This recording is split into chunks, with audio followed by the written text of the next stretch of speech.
Look at us. How shall we do this? Let's do it this way. Here's a message of importance to millions of people who are continually pale and washed out, weak and run down. Doctors will tell you that these conditions are often caused by a deficiency of iron.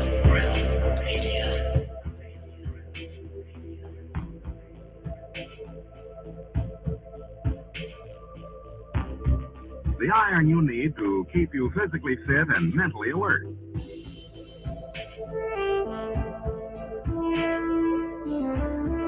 Medical studies show that 2 out of 3 women and many, many men lack the daily iron your body requires in a form your body can easily use and put to work.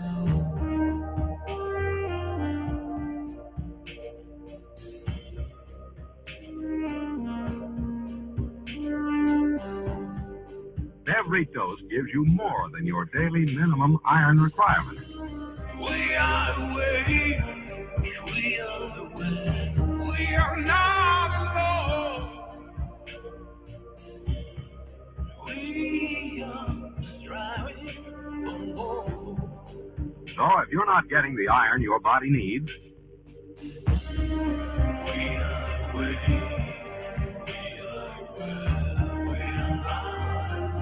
if you feel weak, run down, and are easily upset,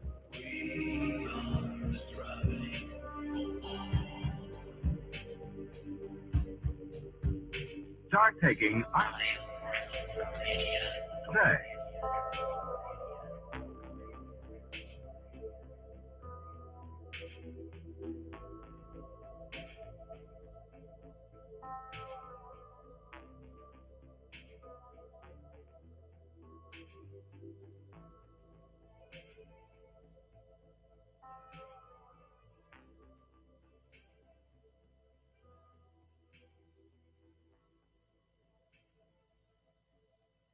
Happy Friday, my friend. It's Friday, my dudes. Thank God it's Friday. And it is Friday. And a happy Friday to you all. Welcome to Have No Sphere. Right here on the Iron Row Media YouTube channel. And I suppose I should get this out the way. Just because it needs to be done.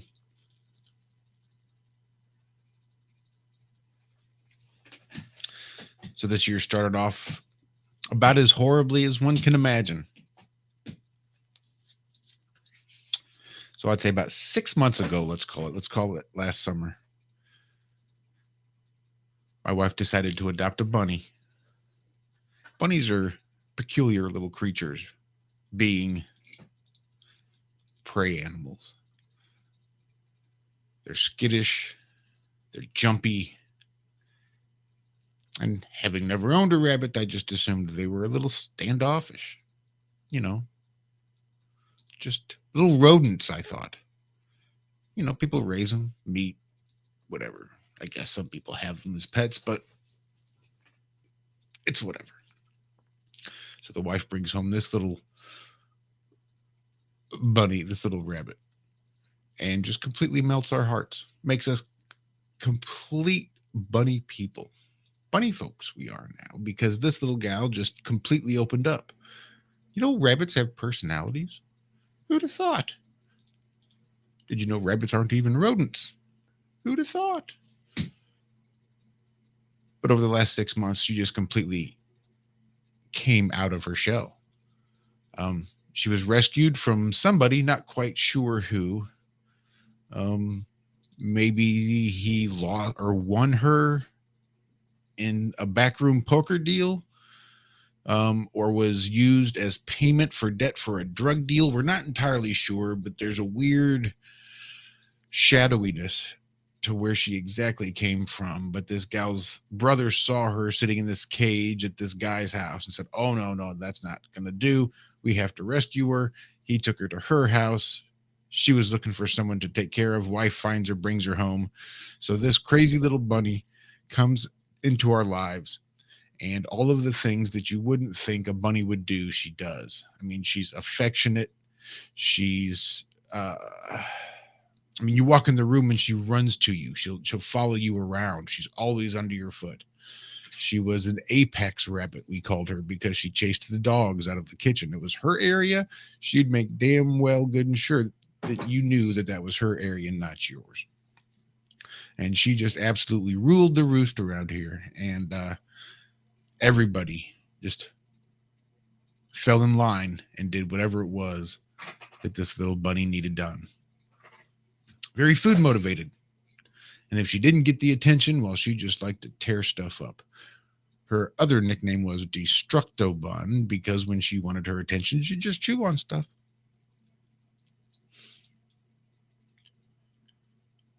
But last week she was, chewing on stuff because she just doesn't quite get all the attention that she needed and wasn't particularly interested in another rabbit.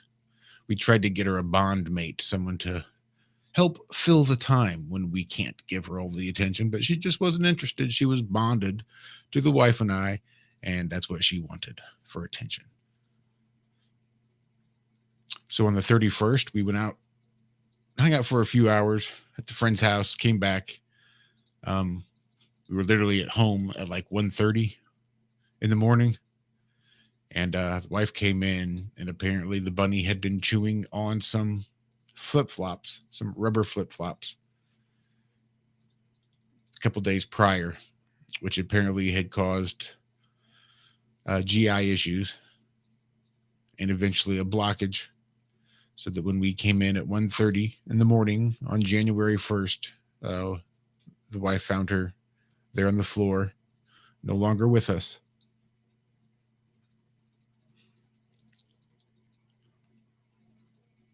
So it's taken me about this full week to be able to even get this close to talk about it, like on air. It was devastating. Just this house the last week was so morose. Just sniffles and snobs and sobs, just from any given room at any given time. It was really, really hard. We've still got their bond mate. We've still got Benny, black and white, Mr. Fancy Pants. But our white one is gone, and it's still real tough.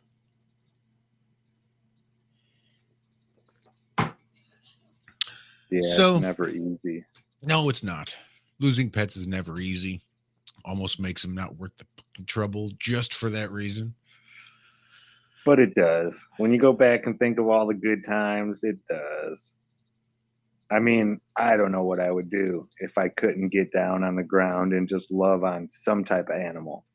Really. For the last, 20 years, I've had some kind of animal that I could just jump on the ground with my hands and knees and kind of throw my head at it. And I don't know. It's just something that I really enjoy. Other people's dogs, even. When I go see, Remy over at Karen B's, I'm hanging out with Remy like 90% of the time. Me and him are playing or something, It's just what I've always done.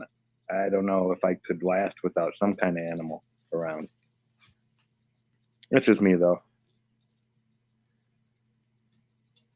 It's not just you, it's me too. There is something about the warmth and love, and you're right, just being able to wake up and hug and play and snuggle with, again, the animals and the void that's not there.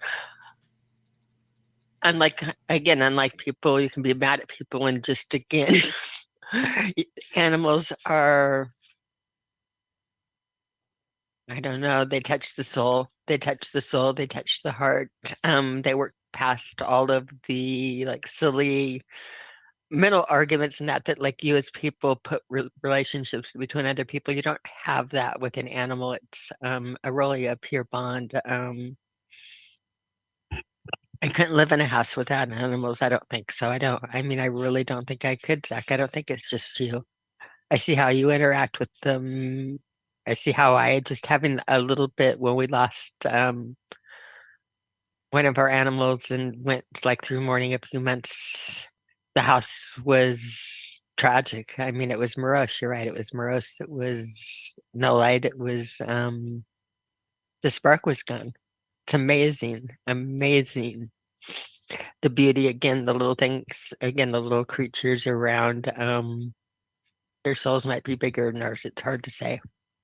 They Yeah, when you were definitely are. playing with the dogs, I think that was yesterday morning. She freaked me out. She was on the stairs, but she was on her hands and knees at the top of the stairs, and I thought something was wrong. You know, oh my God, I can't. What? Are you okay? What's going Has she on? gone down, huh? She's like, and then I see Minion jumping around her face. I was like, oh, okay. Yeah, the dogs took me down. They brought me down. They said it's snuggle time, it's kiss time. We don't care that you're on the stairs. We suggest you get down to our levels. We're gonna knock you off of the stairs. But yeah, no, it was playtime. Big shout out to Crow777 over there on Rockfin, What's up, brother? as well as Guinevere. I think, Jesus, even with glasses on, I can't read it. What the hell?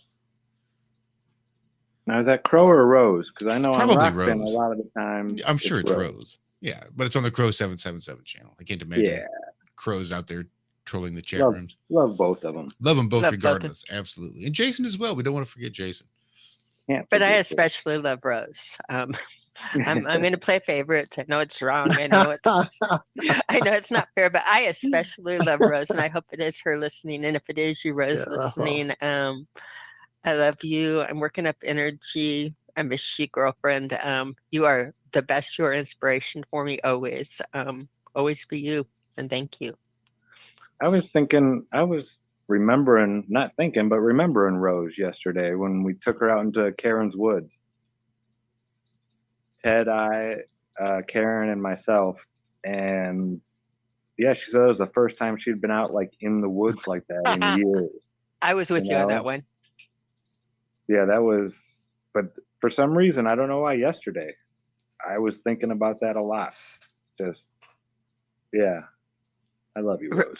Yeah, Rose, you pop in my brain more times than again. It's might be kind of creepy to think about, but I do think about you, and I use you for inspiration. Well, and I that's miss interesting. you, and I She wish and that I we have were closer. never actually met like face to face. We've only talked Oh, here, and yeah, she's constantly someone that I think of. I guess because we're in so near proximity here in the same state, and should probably make that face to face meeting happen soon. But I well, met. definitely the pet thing is a tough one. I mean, I've gone to the extremes literally with it. In my late teens, I ran over my cat, my kitten, and it destroyed me. Yeah. It fucking destroyed me. And so it was years before I could deal with even thinking about having another pet. And it was my brother's pet that he had gotten that finally turned it around in the way they had their relationship. And so I finally got another pet, and something happened. It passed away. I mean, it is inevitable that, something is that's just, I mean, you see the people with the ancient cats, with the ancient dogs that's had them and all that. But, where we lived out in the country or where we lived, it just, they always wound up something going off with them, or them leaving, or them, getting hit or whatever. So it was just tough to be able to open my heart again, up until these cats. Literally, I had not had an animal in my house since the last animal had. Number one, she got hit by a car, and we had to take her to have major, ridiculous, expensive surgery that they fucked us over with because they knew that we would pay anything for our dog. And then she, after my divorce, had to go live with some relatives out in the country, and she wound up, not being around me anymore, and it killed me. And go and visit my brother, and he's got Lilu that literally will suck your thumb, but she's like a little baby for them. She's an amazing soul and lights up that whole house. And when I see her, it makes me want another animal, and I just can't bring myself to do it. And then we finally did it with these. Well, the plan was with just the one cat, and that turned into 4. And it's been a blessing. And I thank my buddy who gave me the cat every time for the extras. I don't wish they were gone ever. In fact, when Haley took the one away for the few months that it was gone, and now she's back home, that killed me when she left. So yeah, dude, I understand it, and it's tough, and we all got you. You know that we're all right here. Everybody in chat's got you. Send you that love, sending Dixie that love, sending the household that love and that energy for damn sure. Yeah, big extra shout out to Effie Nation. They're in chat as well, helping us out there on the old Fortnite front, helping me no stay doubt, distracted. Right? Kick it. Because it was Yeah, hours. he was there for a good 4 hours. Yeah, we were kicking it. That was awesome. I think Zach lasted about 8 hours. I think the call was about 8 hours long of just me trying to spend a little bit of time not crying and bawling. So it's much appreciated because I definitely needed the distraction. And again, like I said earlier in the week on Tuesday, I guess that it's when things like that are just constantly happening to you that you have no control over, it's just nice to be able to reach out somewhere and feel like you've got control over something somewhere. So that's always good. Now, this is exciting because I wasn't exactly sure I'd be able to pull this off and make this happen. And we haven't yet. We're still going to be working on audio issues. We spent the first 20 minutes trying to get our own audio issues. In the nature of fixing things that aren't fucking broken. We all had to do another update for Zoom, which throws all the audios off. So we had to get all that shit straightened out. So hopefully Issa will have all of his stuff figured out once he gets it situated. We'll see whether or not it works. If not, I can just pipe in Discord if that makes it easier. Not that big of a deal. But I was excited. I don't even remember which stream I was watching a few weeks ago, but I just happened to look down and see Issa Mahalski coming through the chat. I said, holy shit. I ain't hollered at Issa in a minute. He used to put on some badass streams. So I just given a shout. I said, hey, you know what, Issa, maybe we just have you on and see if we can't make that happen. And sure enough, he agreed. And sure enough, even through all the horse shit of the last week and everything else, and the last 3 months, I guess, really, I managed to actually make this one connection thus far. So as soon as he gets that audio situation worked out, we'll give this a little shot. Check. What up, brother? Look at that. What's up? All right. Oh, yeah. I had the audio, but, still, I love you guys, man. And you guys are so professional and top notch. I felt like I needed, I was like, man, I need a fucking backdrop. I need you know what I mean? Like, you know what I mean? I got to have the right mic. I got to have my setup. But so be it, man.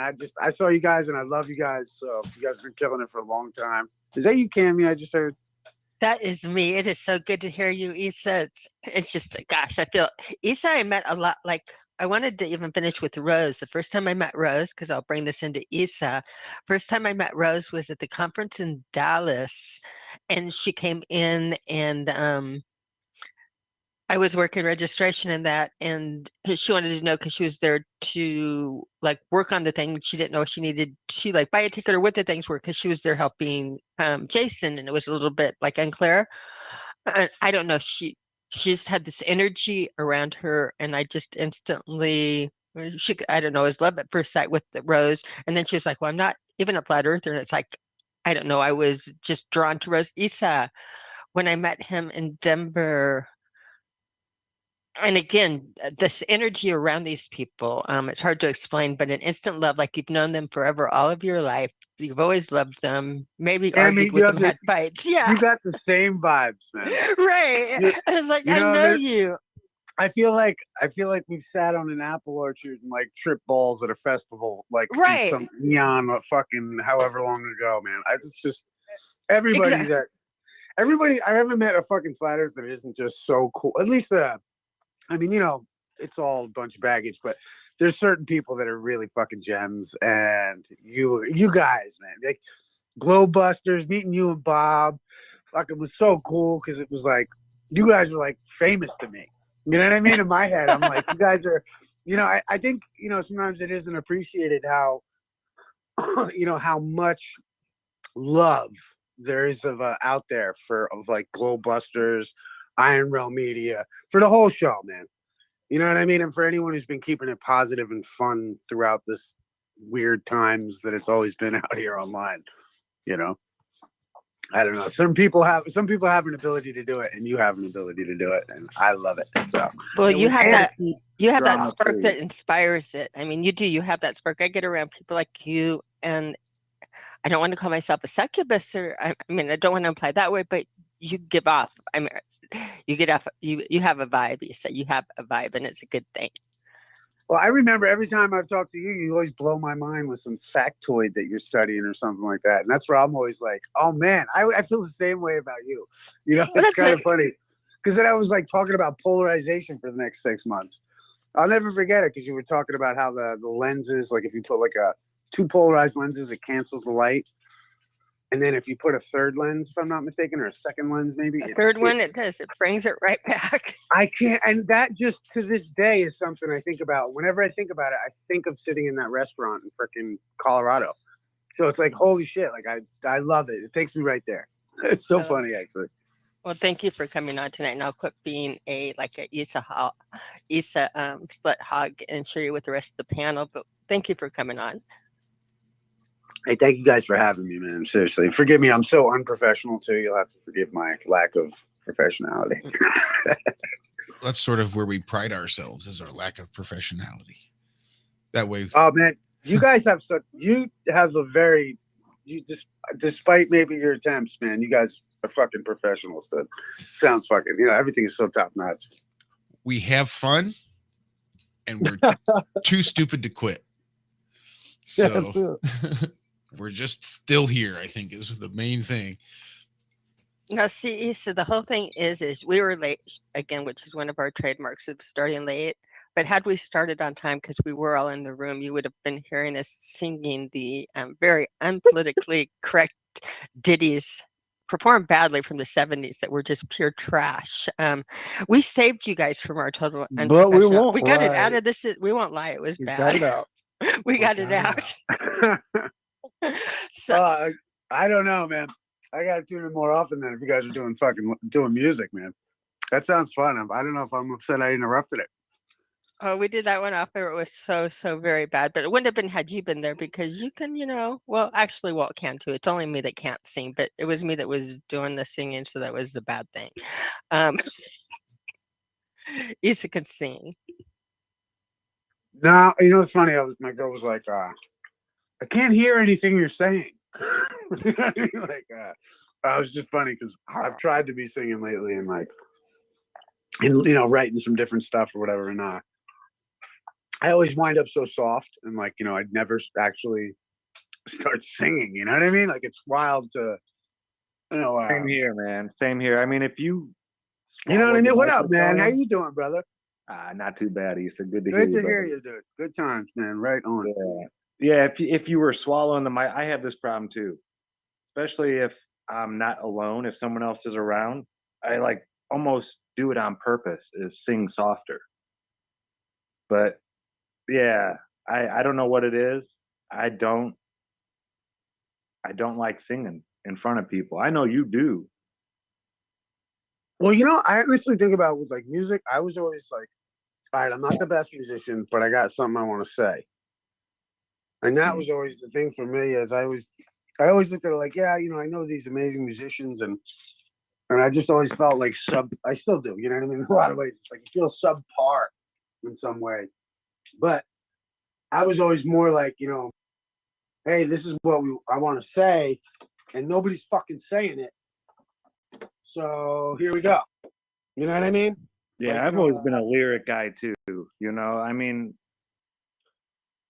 the beautiful melodic voices are great. The amazing guitar riffs are awesome. But really, to me, a folk song with a little Bob Dylan ditty in it and just that touches your soul when you hear the words, those are my favorite types of songs. I just love the songs that when you hear it, the words grab you. And that's what I get when I listen to you. Thank you, brother. Yeah. You could tell that you're trying to say something. It's not just you showing off your musical or your vocal abilities. You're actually saying something. Man, I've been listening to. You ever listen to Tyler Childers? Yes, I have. Oh man, what a freaking guy, right? Uh-huh. I've been. It's weird because it's like that sound. You know, that like. It's so beautiful. You know.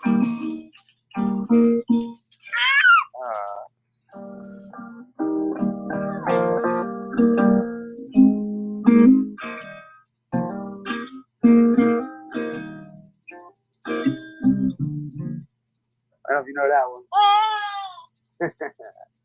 Yeah, man. I love the. Been loving so much of that sound, man.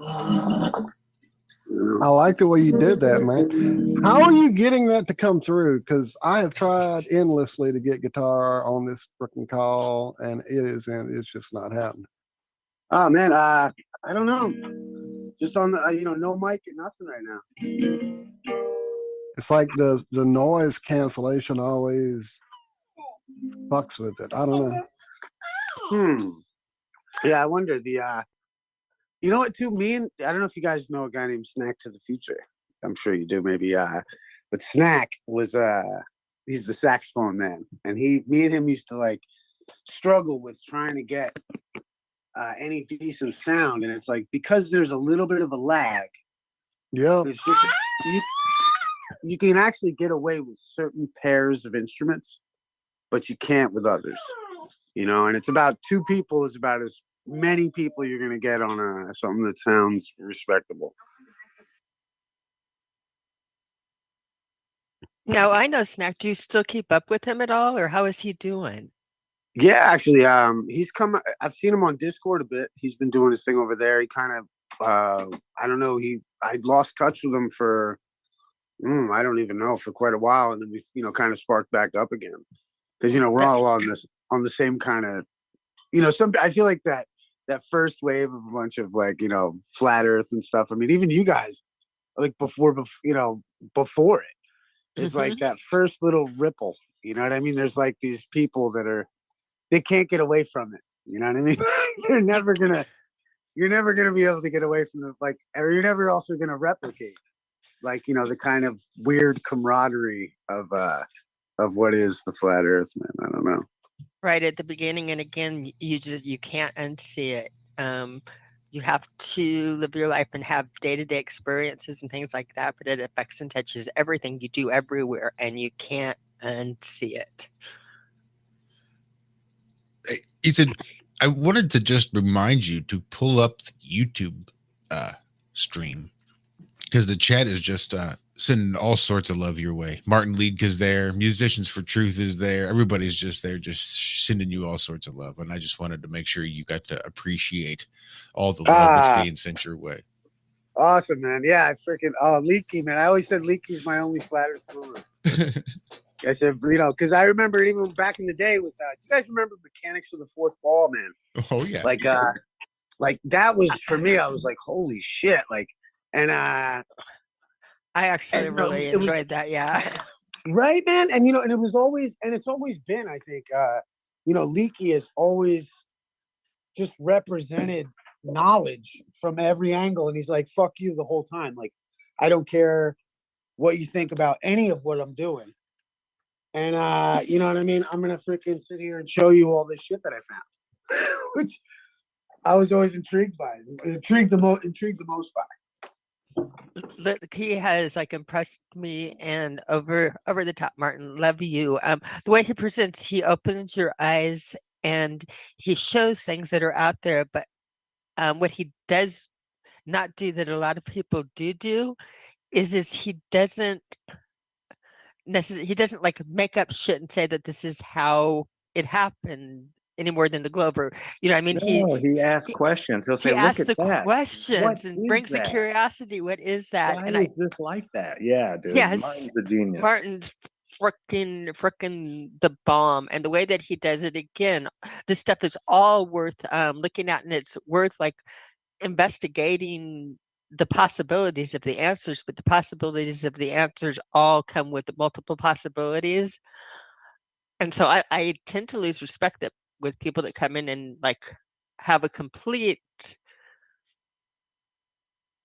all of the answers, and this is when the timeline is going to end, and this is when, it's like, no, this isn't, it's not how like real puzzles work. It's the curiosity, the journey, and the beauty of it. And the way he does it, it's great to watch him do things, and he's rewarded for doing it right. You look at his view counts, you look at the things I think a lot of YouTubers are playing a weird. It's like they don't understand what's going on YouTube. They seem to think like if I can get somebody to say they're wrong, I win, and then I'll get all of their channel things and all. That's not how the game is played. That's stupid. That's like playing a stupid game. There's room for all of us out here in different styles and and try to take other people out. You don't get their viewers. They, I mean, that's not how it works. Yeah, I think Martin, as I said, he's the only dude I'd call my flat Earth guru. He's got it right. Because he initially from the gate was like, fuck you to all the right people, and I'm not even gonna pay attention to you. And I'm not even gonna pay attention to you.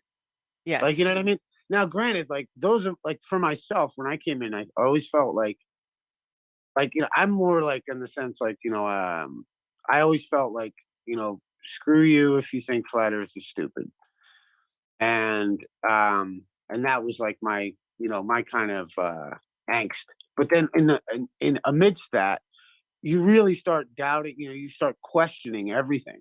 Mm-hmm. And when you start and you start realizing, wait a minute, I didn't know that much about the globe either. Is Alex Jones Bill Hicks, Issa? Oh hell no! I hate that whole fucking shit. Oh my god! I know, that's why. Like we could troll all day, but I fucking it's like, is Mark Dice River Phoenix? You know what I mean? Triggers you, doesn't it? I remember that from years ago. You getting? I used to ask you. Oh, fucking right. Well, I always felt, especially like, even like, shout out to Pete Shea, whom I love, but it's like, I was sitting there intrigued in this flat Earth, kind of what I would classify as a science conversation. That's why, you know what I mean? That's why it can go so many directions with whoever you're talking to. Like, if I talk to Cami, it's like, or you good times, you're going to talk about physics. And that's where it seems like, it has an air of like intrigue about it. And, an air of like, an erudite kind of a thing. Like, it's intelligent because you're discussing what scientists have proposed. And then we all understand, either you understand there's a model or you don't. And, you're clinging to it or who knows what the fuck. But Martin has found the way in the sense of just running right through it all and not like, and just being the cream that rises to the top, man. He's the guru. He showed us the way. That's how I feel about Leaky, man. Yeah, we got to get him on. It's been at least a few months. I know we've taken way too long. A hiatus. It's been way too long. We need to get old Marty in here. Yeah, he might be our most had-on guest. He's always really awesome. We could ask him on like a Thursday. Hey, Martin, can you come on the show tomorrow? He'll pop in on like Friday morning, and we'll have him on Friday afternoon. What do you mean? Yeah, man. Man. So what are you working on? Can you play us a little piece that you've been plucking away at lately, Issa? Maybe something you haven't played for anybody else? I've been over some of the stuff is more. It's not there yet. I don't feel like, but I got a couple tunes. Actually, I'll play this one here for you. I've been loving this, and I can't really find much more lyrics to it, but I almost wonder if there shouldn't be any more.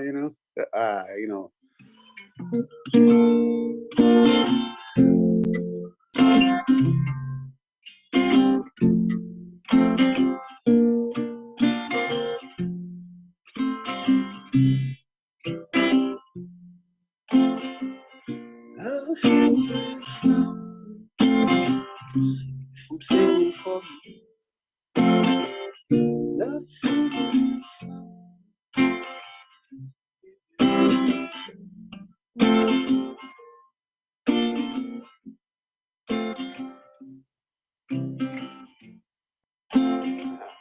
Let's sing a song.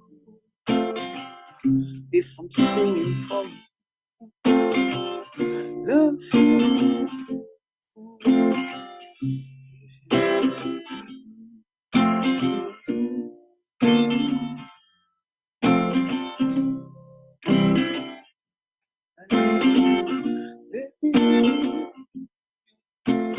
Yeah,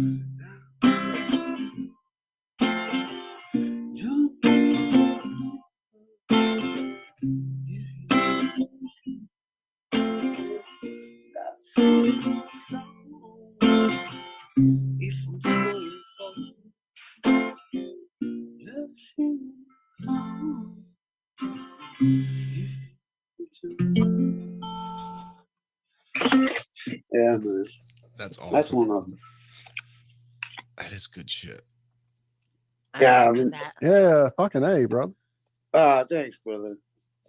It's perfect for this full moon. Yeah, you know. And what kind of moon was do you- epic this morning when I left to go take that ride after the show. It like still sun was coming up and the moon was still right there sitting there, dude. It was just in the sky. There's no doubt that thing's right fucking there. It was epic. Sorry, go ahead. Yeah, what kind of strings you got? Close, yeah. Go ahead. I was just saying, what kind of strings you got on there, Issa? It's some steel strings. I don't know the make of them right now. I picked up, you know, it's a little guitar. It's a Washburn, and it's one of the miniatures. Yeah, I got it. I love those things, dude. It's the only thing I really wish I did. I would like to get a bigger guitar for is the sound. That Yeah, the deep bass that it comes with it. Yeah, Yeah, yeah. I played one of those over at Chris Van Mattress House. He's got one of them when I was in Denver with him. And dude, I fell in love with that guitar. It's just, it's all so right perfect. There. Just throw it wherever you keep it with you whenever you're going. That's the trick.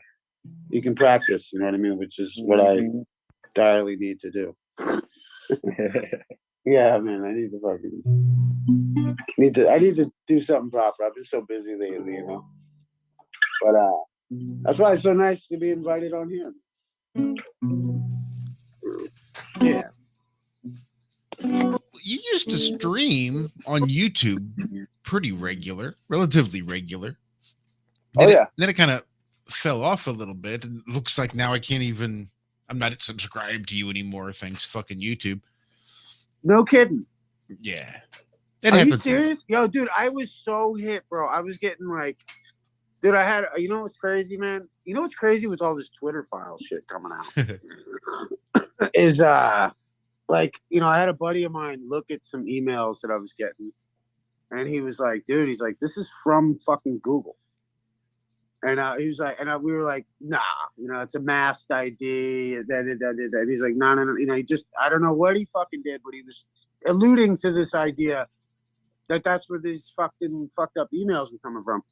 And it just made me, you know, with the whole Twitter files and everything that's come out, like, I got demonetized. Fucking Google owes me like, I mean, dude, I got like fucking probably like almost $2,000 in super chats and shit that I fucking, you know, just is there. You know, I haven't made a stink about it either in their defense, you know what I mean? But to say, you know, I'm hoping one day they click it back on, like, yo, dude, you know, because I used to do the live streams and kept, you know, I don't know, it makes it so intriguing when you have an open audience and you're not being fucking censored all the time. Yeah. You know what I mean? Like, it makes it a lot more appealing. You know what I mean? If I made a channel about, you know, how to change your brakes, you know, you'd probably do great, you know? Oh, I'm sure you'd get thousands and thousands of people watching live. But like Dredd says in fucking chat, man, we got some badass people here in the secret little chat that we have. I wish I could run the chat right now too. Even. Yeah, I always think of that. You know, was it? I think I know the smartest live streamers ever that got it right and probably make the most money on YouTube, hands down.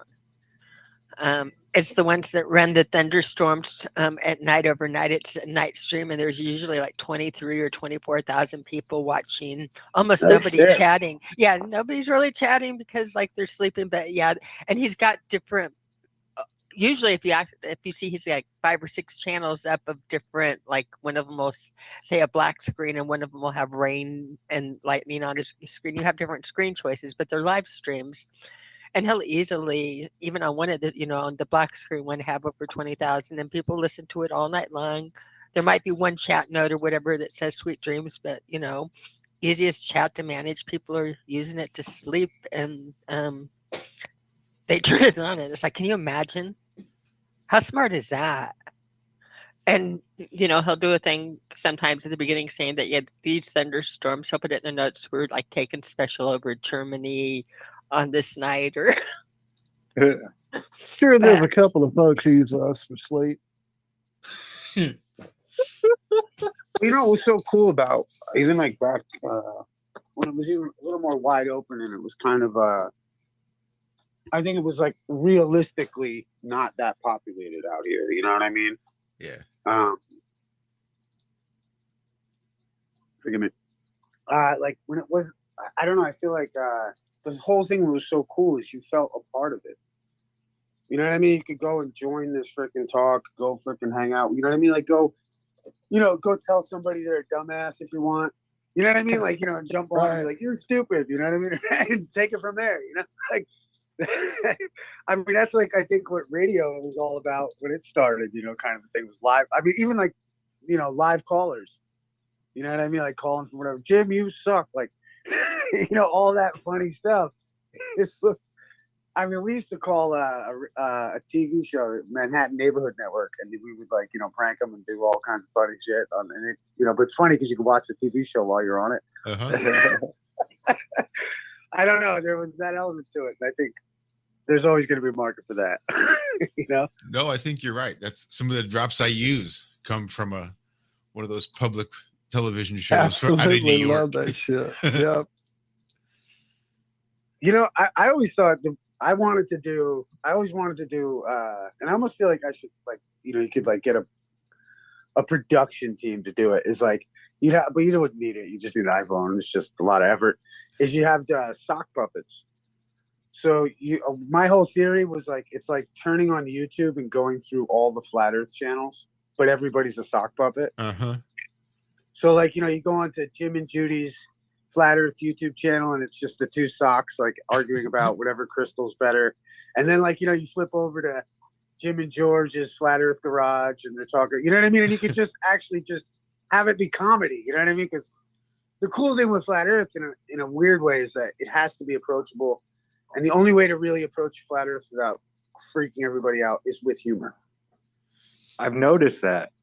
The only way, and I've always said, my catchphrase has always been funny wins, man. Yeah. Always. Comedians over are ego, killing it talking about Flat Earth now. There's comedians out there that are, and they're not really talking about Flat Earth so much, but they're like ripping NASA and the whole system, the heliocentric system. And people are laughing, when you make it a joke, it's not so much, hey, you're wrong, this is how it is. It's, look at this, how crazy it is. Have you ever thought about this? And it gets people thinking while they're laughing, Love him or hate him, Matt Boylan knew it. Yeah. Flat Earth subgenius, Dan Falkenbach, he knows it. It's the best way to do it. Comedy it's a great inroad for all sorts of uncomfortable subjects. See, but my problem, and I love those guys, my problem is that there's a vein of absurdism that needs to be stomped the fuck out. That's my issue with Dan a little bit. Yeah, man. I don't tolerate, like, I like witty fucking shit. I don't want it, like, I want shit to make sense. I want it to rap at the end. I want a bow on it. Like, that's just me personally, like, as someone who wants to be entertained. And I feel like, it's too easy to run around and go blah, and freak people out. And that was done in the 60s, and that was CIAM culture anyway. You guys familiar with fucking that book about Laurel Canyon? Yeah. Oh yeah. I know all about that. And the author of that book died like a month after he fucking published it, which is crazy. He came on with like an aggressive cancer and shit, and you're like, wait, what? Because like he was proposing. Yeah. Like Jim Morrison's dad was a freaking naval officer for the Gulf of Tonkin. Uh-huh. Who knew that? Who fucking knew that? I'd never heard it until that particular subject. Yeah. But you would think that would have been like, you'd have heard it somewhere before, that there was a connection or something, that it just seemed awfully weird.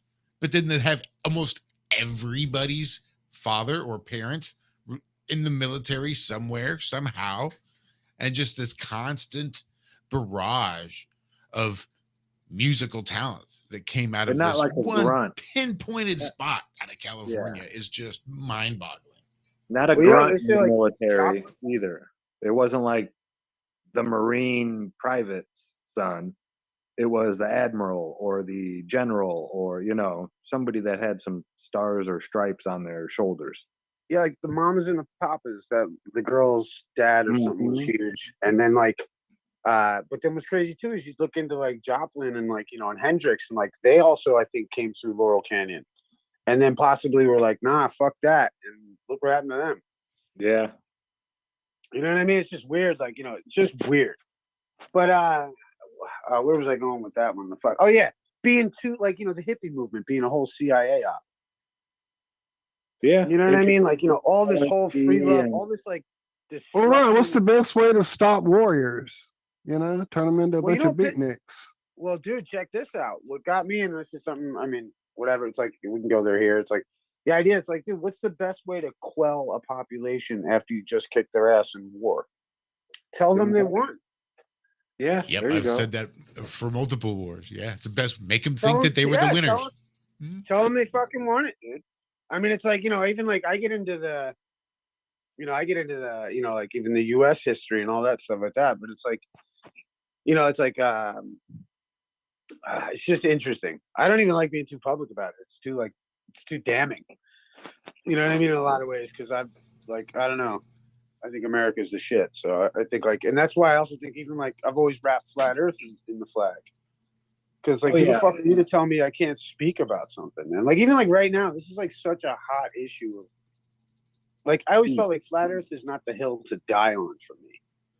But like my freedom of speech, my fucking medical rights, my freaking, like, those are issues that fucking irritate me.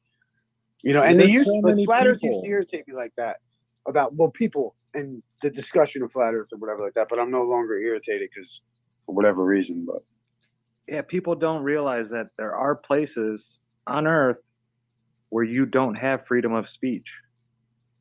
You can't say things openly in public, or you can be sent to prison.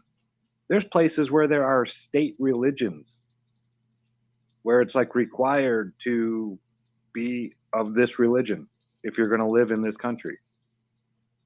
So yeah, I mean, as far as I'm concerned, we are the greatest country on earth right now for that one reason: freedom of speech, and then the right to redress our grievances all the way up till the Second Amendment, you know, where it's like, okay, we can no longer redress these grievances. But do we though? I mean, sure, it's laid out right there in the Constitution that should our government become too overbearing, that it's our not just right, but our duty to then overthrow that particular corrupt government. But on this date 2 years ago, nothing even close to that happened. And look what the hell is going on. I mean, it's clearly laid out. We have the right and the duty to do it. If someone says, all right, you're too corrupt and it is my right and my duty to overthrow you, now what? I think the problem there is we haven't addressed our grievances or made a real attempt at redressing our grievances properly through the proper channels of our awesome court system. Because we haven't learned process. You know, it's like, it's funny because I just always think of it's like the first people that want to go and act out, you know, you ask them, well, like, you know, how do you do a proper process of service at court? And they're like, I don't fucking know. I don't care. And I just think we have not exhausted certain remedies. That's why those times have not come, and they shouldn't come, because we haven't exhausted the remedies. But I think we're also in the process of like a general awakening where people are not going to tolerate certain things anymore. And I find it fascinating. Are you watching First Amendment audits at all? No. Interesting. Well, here's an unpopular opinion. I don't think that here in America, we stole the land, particularly from the Native Americans. I think we wrote the language in such a way in the contract that the Native Americans had no idea how to respond, how to react, what to do with it. And that was our idea of saying we took it legally and lawfully because we used the law, this legal and lawful way to do it. Well, we offered a treaty and they never responded. We didn't ignore their treaties. We wrote them and they didn't do anything. So it just defaulted to us. We didn't steal it. They didn't do anything with the treaties that we offered them. Well, here's what I realized with the here's a little conundrum too. I find is that if you notice, like they sent the missionaries out, right? And they sent the missionaries out to do what? To serve the Lord, right? Well, serve the Lord like paperwork. So fucking they went out across the fucking earth and they served all the local tribes and they said to them, do you accept Christ as your king and Pope as your fucking, as your, viceroy, right? And all the societies that said no outright, because I haven't talked about the 4 doors, right, of contracts, right? You've only got 4 doors you could ever go through when somebody makes an offer. Acceptance, conditional acceptance, those are in honor, silence and argument, which are dishonor. And so as soon as you say no, and as I think a lot of those societies that are no longer with us did, is that they got X'd out. But all the societies that have existed and remain are the societies that incorporated the Jesus into their mythology. And so that was a conditional acceptance by the society, and they were spared for it. That's well put in on that one. We'll put the nice word meeting and go back into it. Heretic and heresy directly means, I don't know if anybody knows this, but heresy just simply means making the wrong choice. You didn't choose to incorporate Jesus into your society. That is the wrong choice. You're heretics. Continue on. I mean, even the term pagan. The term pagan just is just a reference to people who do not live in the city, who are a part of the traditions of the city, which would be the religion and everything. So it's like it's weird how it's interesting how that all comes to pass. But I think when you look at law, like what the Vatican has done is done everything by the law of conquest, and that its might is right to a certain extent, but they also. See, the problem is we are already in the kingdom's realm. That's why I think the thing is to learn the game. And I think once you understand that they too are an ecclesiastical system and they do not know if you're a child of Adam or not. And if you were a child of Adam, you would understand it, all of this shit, because you would have dominion over the earth. And that's, I think, the principal way that we distinguish ourselves in the courtroom is that you understand that you're the priority security interest holder, not somebody else, not anybody else. Where's the bill? Because think of it like this. You started this agreement. You gave the government a fucking bond, which is an indented deed, which is value. You're the creditor. So the United States owes you. That's why everyone is under this make-believe world that China owns the national debt. And I've been making the argument that space will continue to have asteroids filled with nickel and space aluminum, and all these precious metals because of this national debt crisis that's happening. And what we don't understand is that the debt is actually owed to us. And I think that's a huge part of the game, but that's another 10-hour fucking story. I just think we have a lot of remedy available, and it's an ecclesiastical system. And because it's an ecclesiastical system, Jesus died for your sins, paid all your debts, right? It's really intriguing when you start to see their allegory and the way that they treat it. I don't know. I'm fascinated by it. I always have been. In fact, I only ever came out here to the flat community in a way to talk about this legal shit and also exemplify the use of these legal concepts in the flat earth debate to beat these guys up. Because they're like raging attorneys. You know what I mean? And they're like, and you're like I remember one time, I've had a notable baller on, and I put the conditional acceptance to him, look, I'll give you that there's a little bit of curvature at 120,000 feet. So long as you agree that no boat went over any curve observationally. And it was at that moment that they refused. And when their refusal was the end of the debate, like you could feel it. It was just, you lost. Uh-huh.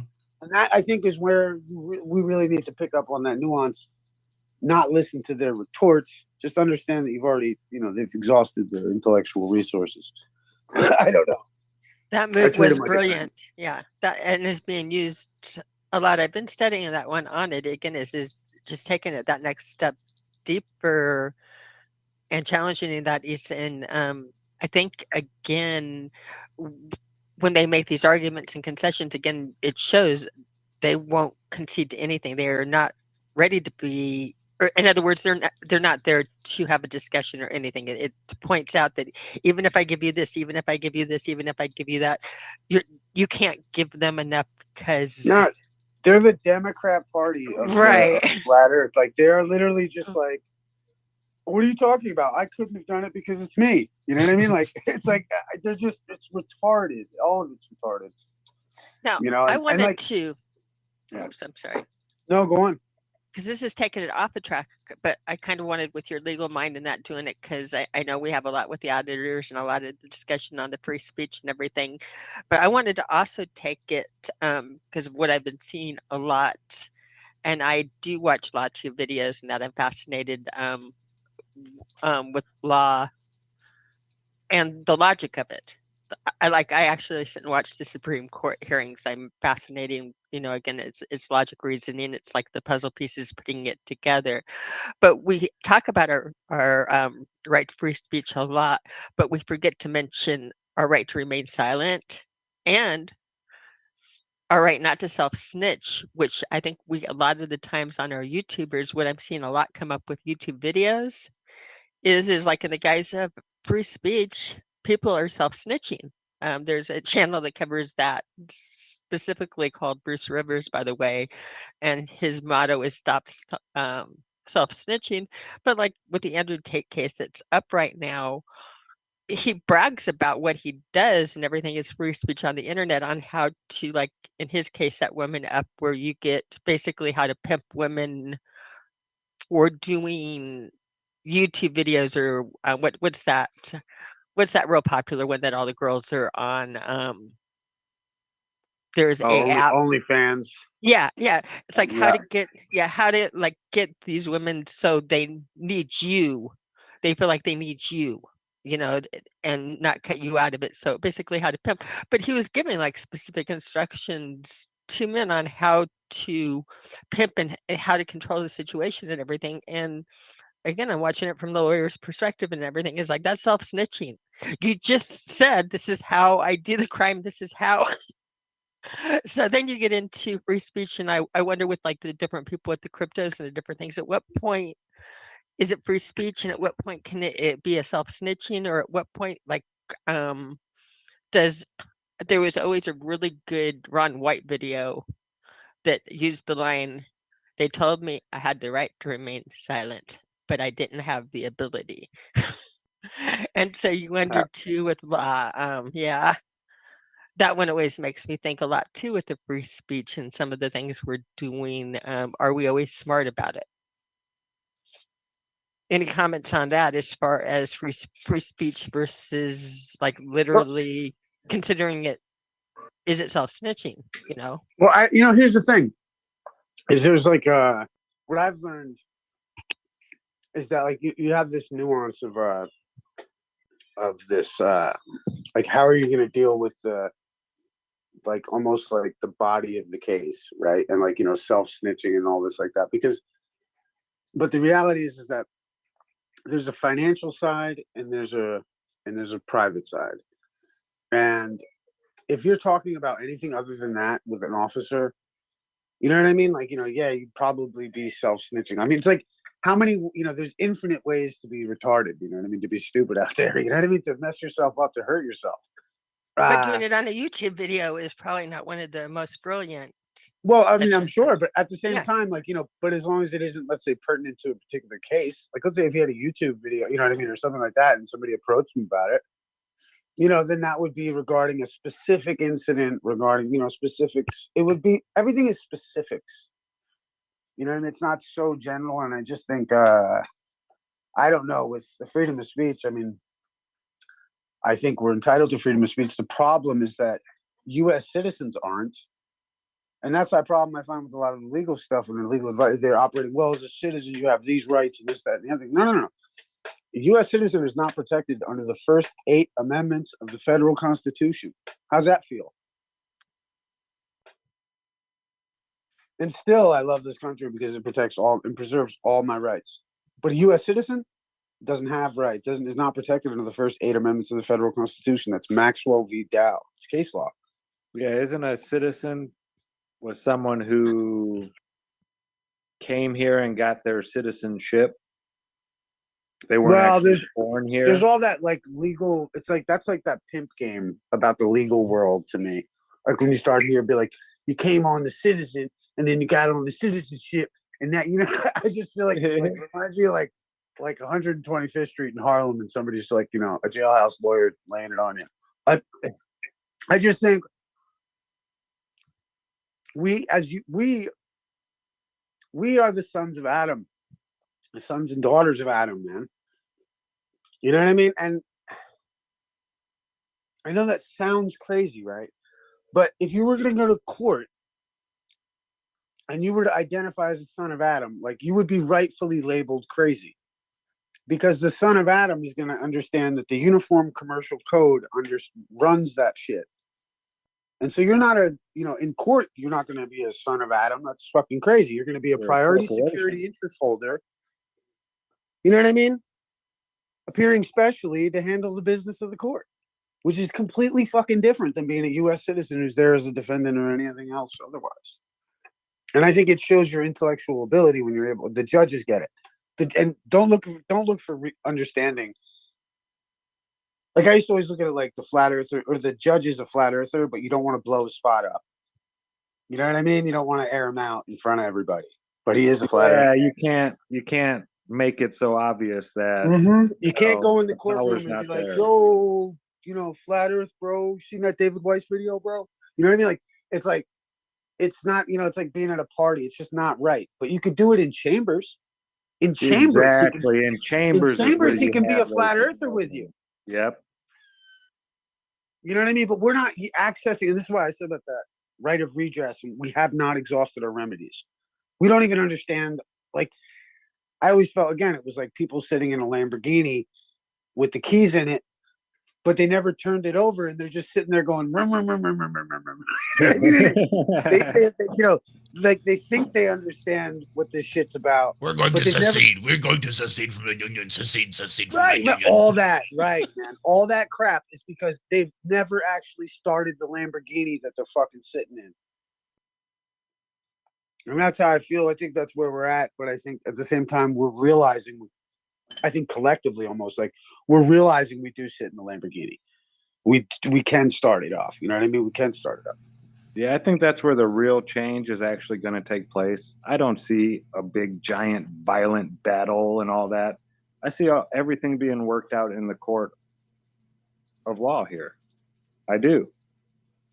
Well, and I would hope once it does. you have enough people, once there's enough people demanding the truth, then you're going to see the Supreme Court judges. They're going to have to be honest. Once flat Earth hits the actual courts, or just physics in general, and all the things we've been taught that as true. See, I don't think it will. I think it will. One day. I think that flat Earth is too fucking damning cool. to the system. It's too fucking cool. It's like the idea of like giving up your fishing spot to like the general public and putting an Airbnb at your favorite fishing spot. People don't do that. You know what I mean? Like people are satisfied with their circus. The trick is to just find the people who see through it. I don't think it'll ever get to that point, because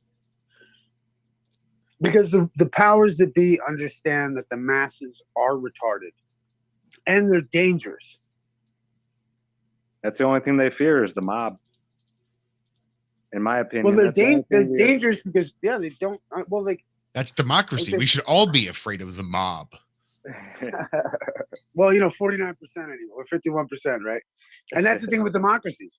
It's 51% can tell you can't smoke pot. You're like, what the fuck? Right. You guys are all retarded, dude. You got, and it's 20% of people that make the world fucking, rock. But what if only 30% of the population are voting? Then how does the majority of that 30% then get to control 100% of the people? That's why Plato or Socrates said it's like, you may not take an interest in politics, but politics takes an interest in you. Yeah. That's what's wild. It's like we're all we're all potentially victims for not knowing something, and that's crazy. You know what I mean? And I don't know. It's just what a wild game, man.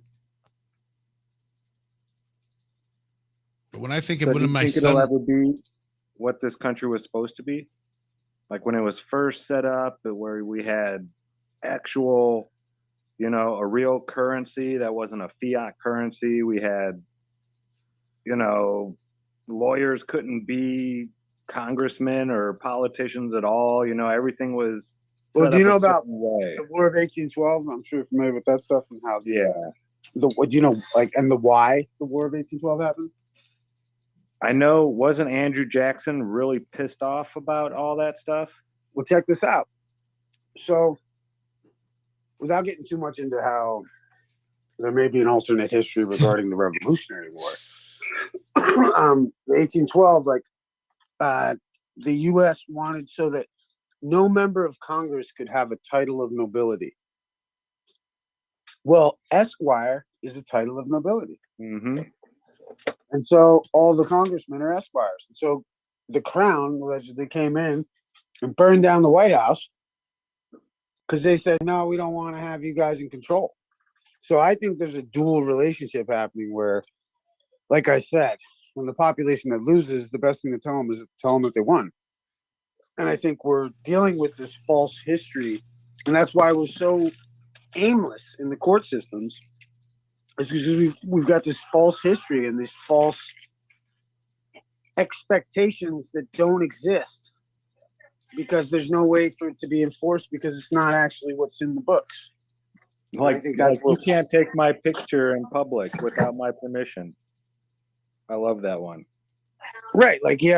You know what I mean? Yeah. Okay. Sue me. Right. I expect to find that paperwork in the mail as soon as you figure out who the fuck I am. Right. I hope you like my countersuit, And that's why I'm really surprised you are not neck deep in First Amendment audit videos, because these guys are really doing their best to take it to them as far as even filing their own paperwork, filing their own. My issue with any of these guys, and granted, I don't know them, so I can't speak ill of them. But from what I've found, a common theme is this idea that that, well, we're a U.S. citizen, and because I'm a U.S. citizen, I get this protection. And as I just stated before, that's nullified when you recognize that U.S. citizens are classified as, first off, U.S. citizens are classified as enemies of the state, right? So that's why you need a license to do everything, because you're a bane on the system, because you've exhausted the resources of the system by existing as a U.S. citizen. And the U.S. citizen being an enemy of the state. Is that true? That's like the prison. That's why the prisons are so crazy, because they lean, when you commit an offense in a certain state, they lean your bond being traded on the SEC, and that goes to the state prison.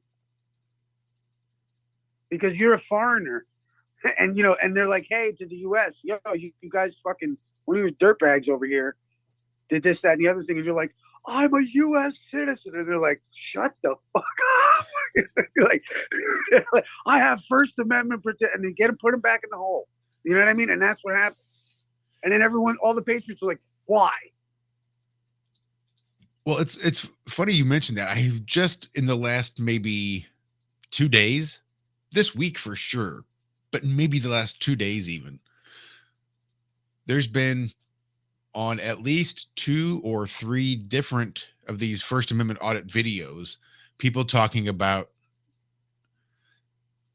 what did they call them? They didn't call them like a state national. They were calling him something else, like a national citizen or I got one for this. Let me break this bubble. It wasn't a sovereign citizen. I know what they're calling. They're calling American nationals. Maybe that's what it was, an American or national. U.S. nationals, maybe. The problem is this. Oh, sorry, brother. Finish your point. I'm interrupting. No, but I was just curious as to, because this was real popular back in the day with the Red Amendment book and all this other stuff too.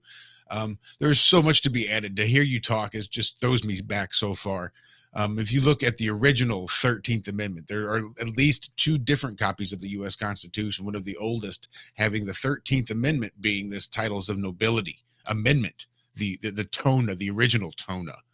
It was moved on and then codified somewhere else into law. But yeah, just hearing all this stuff is just really, really awesome. Oh man, I'm glad you guys I'm so happy you know what the hell I'm talking about. Sometimes you got to be like, all right, do you know who Werner von Braun is? You know what I mean? Like, yeah. Jesus Christ. And I remember, one of my best lines, or I hemmed up this one kid the one day because I was like, he was reading a book about North Korea. And I thought to myself, I was like, dude, have you ever thought about you're North Korean and you don't know anything about the rest of the world? You know? Exactly. And he was all pro NASA and everything. And I went through the whole Werner von Braun thing, and he's like, who's that? Da, da, da, da. And I was like, dude, you might be. Just like a North Korean, bro. You know how many people, Issa, think that everybody in Africa is wearing loincloths still and hunting lions and shit like that? I mean, when Cami was working in Denver, people from overseas would come to Denver, and they were just shocked that it wasn't horse and buggies in wooden taverns and stuff like that because of all the movies they saw. That it would be the Westerns. I mean, yeah. Yeah. They're like, people are dumb. They mean like you have a Tesla? Yeah. But it goes and you to do. show... I mean, you have the people when they're saying like, I kind of really knew it would be a city and everything, but this was, I mean, I just pictured the Wild West and which shows the level of programming and mind control television has on people. Well, all I can say is it's no less like what they thought of even having the Western theme in Denver was nothing like my culture shock going to the Middle East. I went into Palestine, I went, Israel and the different places of the Middle East, and people are friendly, warm. It feels safer on a whole, except for, like what areas, pickpockets or anything like that. But as a whole, you feel actually safer than you do walking down, the 16th Street Mall in Denver, or that it's not, it would be, again, it's a beautiful country in the Middle East and it would be, again, like if they took every crime scene that happened over a thing and like focused it and showed that any city you live in. I lived in Denver for a while. Spartanburg might not be as interesting, but like St. Louis, again, take your worst of your crime, do that, portray it and say, this is all that's there to the world. There's no beauty or anything. It's just all bombings. It's all chaos. I couldn't believe how beautiful the Middle East was and how special, spectacular, peaceful, calming. And what's interesting is on my trips to the Middle East, my flight home with everybody that was really worried about me going to the Middle East, my flight home was the day that Columbine was in process. And I was getting updates about Columbine that a girl I shared an office with had a daughter at that high school. So I'm coming home from Israel where everybody's scared, and I've got Columbine going home, on at home local. So it was an interesting way we're thought of how countries are and how they're portrayed in the media and how it really feels when you travel. And I recommend to everybody, if they haven't watched any travel channels, they do. You can now travel and go places with people via the internet. One of my favorites is a girl named Eva, Polish name, Eva D. I'll have to look it up. It's a gal that she's traveled America, but she's gone through all the different Middle East, and she goes into communities and stays with them sometimes for a week and that. And you get a feel. You eat the food, you see the culture, you get to see what their life is like. And so many of these places we're scared of. The people are so much more gracious. They will open their houses to strangers and that need help. They will literally give the shirt off of their back. And yet we're really programmed to hate them as the enemy, and you see their children, their family is in that. Eva Zubek, I'm going to drop her channel in the link up top, but again, we do not, I wouldn't ever look to the news as what the world looks like, because it's nothing like it at all. And I will say that YouTube does give a better, you can find it if you know how to look, will give you a better example of what the world was really like. Oh yeah, things are not what they seem like sometimes, of course. But yeah, traveling. I had all of my, you know what it is? I feel like I've like turned that, like, I'm like over the hump in the sense I'm like, I don't want to go there anymore. I'm like, Same here, dude. Yeah. But I used to, like, when I first time I traveled the country, I was 15. You know what I mean? I went by myself, fucking cross country. And like, you know what I mean? Like went back and forth a whole bunch of times in my life and like traveled. And then now I'm like, I don't even want to go down the road, Like, how do I make it so I don't have to leave? If I could do that, that'd be great. Yeah, that's funny. But I think like Mark Twain said, death is the travel, the death of bigotry. You know what I mean? Like travel is so important, man. I used to travel a lot more when I was younger, and now I just feel old and tired. Like the idea of doing it all and everything actually feels right. The headache. Well, you know what? Once you do it, once you live in like a place and it stinks and you're there for too long and you're like, I just want to go home, After that happens so many times, I think there's like a number, But after you've done it enough, you're like, I can't do this again.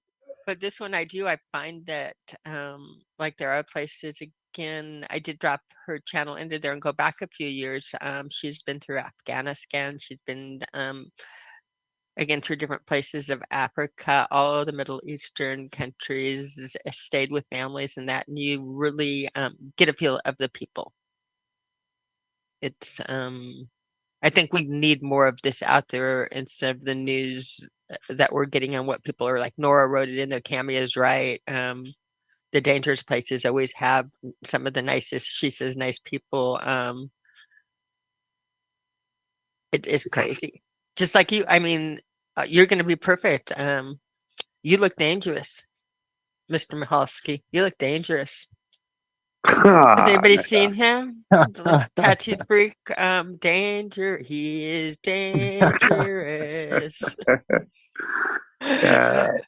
Well, even like I always felt like, just don't even talk to me now. I always just felt like, you don't scare me. You don't scare me one bit because you have a glow. Yeah. You're not dangerous. you have a light around you.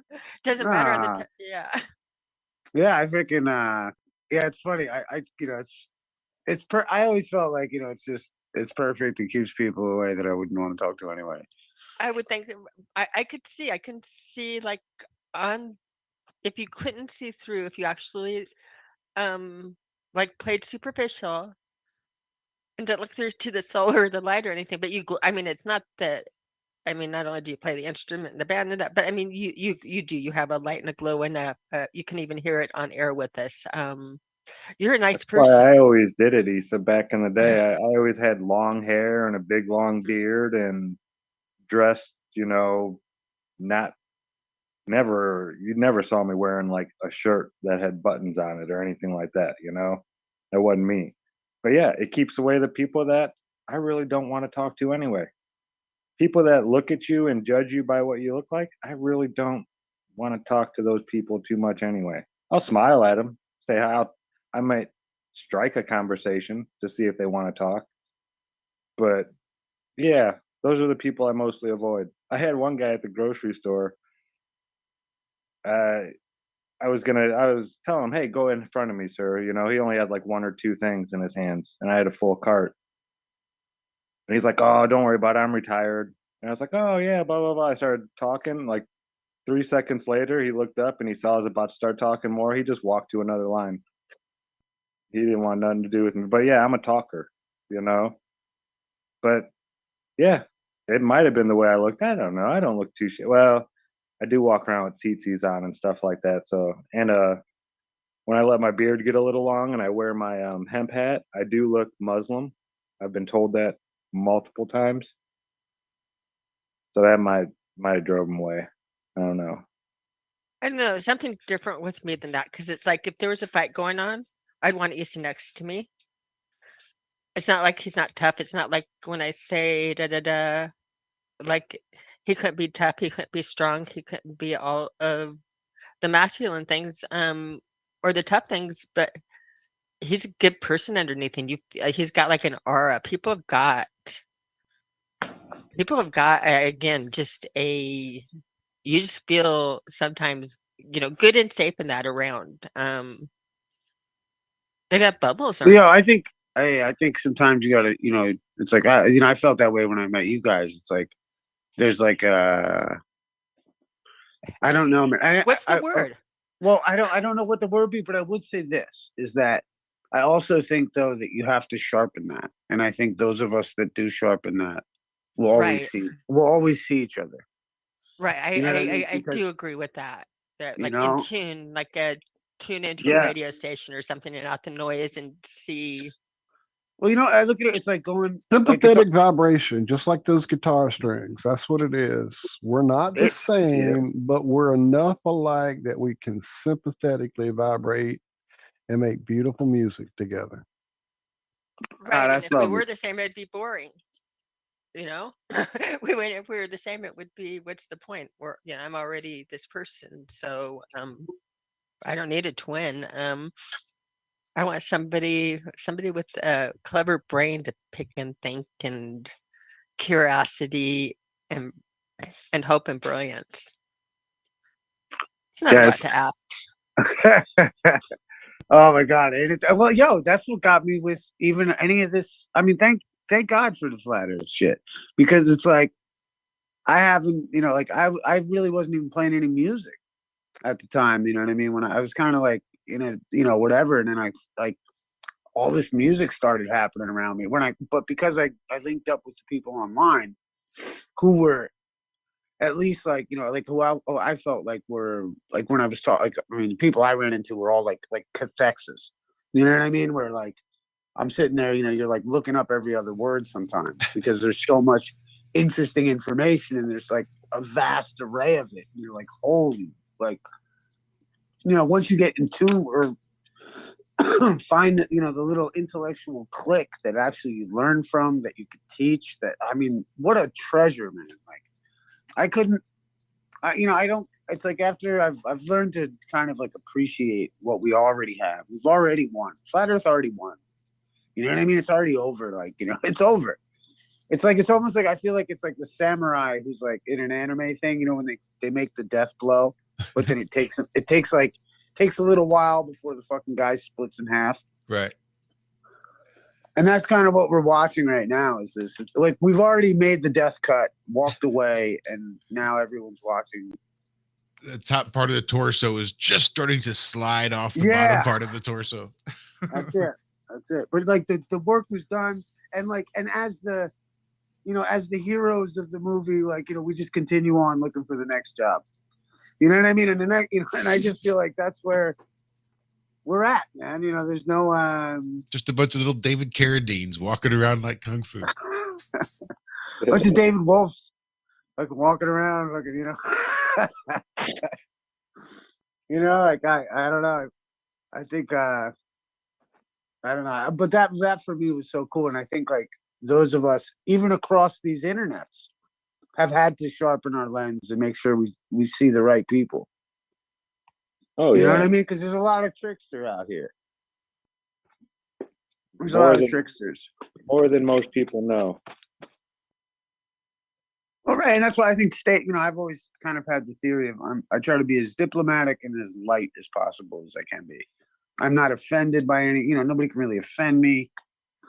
You know what I mean? Like, I always think like I've got to really like you to be really offended by you in as much as I want to change your mind. Yeah. And sometimes you wind up online and you're like, wait a minute, why am I like arguing with this Democrat who's never going to concede? Like, and who openly wants world government and thinks Klaus Schwab is okay. You know what I mean? Like, why am I fucking talking to this person? That's right. I don't even care about you. Right. Like you're paid for by the World Economic Forum. You're not going to change your opinion. You know what I mean? Like, this is fucking stupid. I'm just going to call you a dickbag and walk off. I got no reason to like deal with it. Yep. Hell, I'll call myself a dickbag and walk off. I don't give a shit. Right, Once I realize well, it, I just can't get away fast enough. Yo, and do like Martin Leakey. Just walk through the fire and not get burned, bro. You know what I mean? Like, that's how I feel like that brother did it. And and that's the way, man. It's like that's why I don't talk to any globe defenders. If somebody wants to ask me questions about, what I think this place might be or how I think it might work, I'd be happy to talk to you about it all day long, answer any questions. But if you want to sit here and explain to me how the earth is a ball. Well, the issue for me is like, I think because there's bigger hills to die on. Like for myself, like I entertain the ballers and the rest of it. In a certain sense, I want them, at least when we're done, to respect the fact that you can't really say flat earth stupid because you're trying to say there's fucking gas pressure without a container, dickhead. You know what I mean? So just stop, just stop right there. Fucking, and then or I don't know, like there's just like certain things to me where I'm like, you've intellectually removed yourself from the conversation, bro. But at the same time, I've got to live in this world with you. And so at least I want you to respect my right to freedom of speech. Like, and I've always kind of said, and I've said this for years, like, and I think I heard like Whitsitt bring it up the other one time. So I was happy to hear him bring it up, whether it was his original idea at the time or not, or whatever the fuck. But his idea is like, well, I've always felt like, by what authority would you tell me what I can or cannot think, for one? And the other one is that if I live in a society where a man can actually remove his genitals and ask to be called a woman, surely I can make an opinion about the shape of the fucking earth and be respected for it. You would think. And that's where, it's like, well, once they see that, because another great question is just straight off the gate, and I think I've seen Whitsitt doing this too, is, can men get pregnant? And if somebody fucking even remotely apologizes for that idea, fuck off.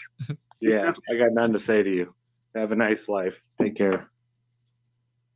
Yeah, make them see, and if you really give a shit, make them see why it's stupid. I always use electricity as a great example. It's like you could sit there pretending that two male ends are going to make electricity flow, but it's not. You know what I mean? So just stop, man. I don't it's care. all the same potential. There ain't nothing moving. I'm sorry. Right.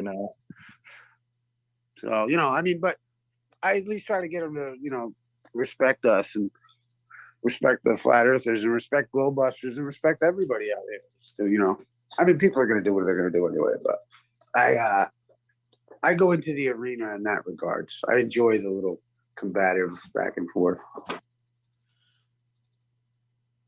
Yeah, it's never what I hope it is. It's like so many other things in my life where the idea of it is, it's going to be this sort of cathartic experience for the both of us, and we're both come away from it, maybe not with our minds changed, but with some things to mull over and chew on, and maybe having gained at least a little bit of respect for this other human being. And at the end of the day, I'm just pissed off and just kind of being passive aggressive and condescending, and I'm like, well, I don't want to be this person. So then I just again have to I can't get away fast enough so I can go try to adjust my attitude. God, that's so funny. And that's exactly, I'm like reading the chat that we're talking about. Again, people cutting off appendages to call themselves women. And Karen, that just pisses me off as a woman. That pisses me off as a woman too. And Zack was playing a video in the garage about para-able. Was that what it was called? Yeah. Something to my that God, effect. This one even pissed me off more. These people are they sympathize with being disabled. So they're like putting eye drops in their eyes to blind themselves or cutting off limbs. This lady had help with her therapist, and they put bleach in her eyes and waited until it was too late to do anything to call 911 to have with the therapist. Yeah. Just mind-boggling. See, at that point, it's not even insanity anymore. At that point, it's. But what difference? I mean, what other agents involved? Fuck that. I mean, it's still psychosis. Okay, but it is. It's all crazy, seriously. But what is the difference? And I'm going to say, like, what is the difference between cutting off your penis or cutting off your leg to fulfill what you think you should be in your mind, or putting bleach in your eyes? What I mean, to me, the worst one, Cami hasn't even mentioned yet. Go ahead. The one that I think is the worst is the one who had no disabilities at all, but decides to live her life in a wheelchair because that's how she perceives herself. Right. So she can get up and walk around anytime. She can go, do all that stuff, but she rather would have someone pick her up and put her on the toilet, and because that's how she feels she should be. But in situations that require walking, where it's more convenient, where again, like down, like you're wheeled up into the airport, then you can like find your seat in that. You can actually walk and dance fine, but she doesn't identify as that person that's able-bodied. Like if somebody wheeled her over a fire, I bet you she'd get up out of the chair real quick. Oh yeah, she'd be able to. Okay, so all of this stuff pisses me off. We're going down to bad. This is not where we wanted to go this year. I'm going to have to do a screen intervention. And let's see if I can do this, because this is like just all crap. This is bad. That's not good. We're going to share screen. Oh, you disabled participant screen sharing. Damn you, Josh. Nobody has power. I like to wait until you all ask. Something. And then I'll pretend like I don't hear you. So you'll ask me a few more times because it makes me feel powerful over other people. It makes me feel better about myself to make you ask me for things. I'm on my knees. Actually, yeah, we don't want to. I did. I went down on a knee. It hurt. I'm old. I'm creaking. Can I show a happy picture? You know what? Maybe. You are allowed. Well, it's going to start off with you until I change it. But let's see if I can find. First of all, this is for Karen. These, my darling. Come over. These are turtles. They're filled with caramel, special caramel, covered with chocolate. That's very, very special. Made these for the New Year's. We also have, I don't know if I have the, oops, that was not it. That's baby.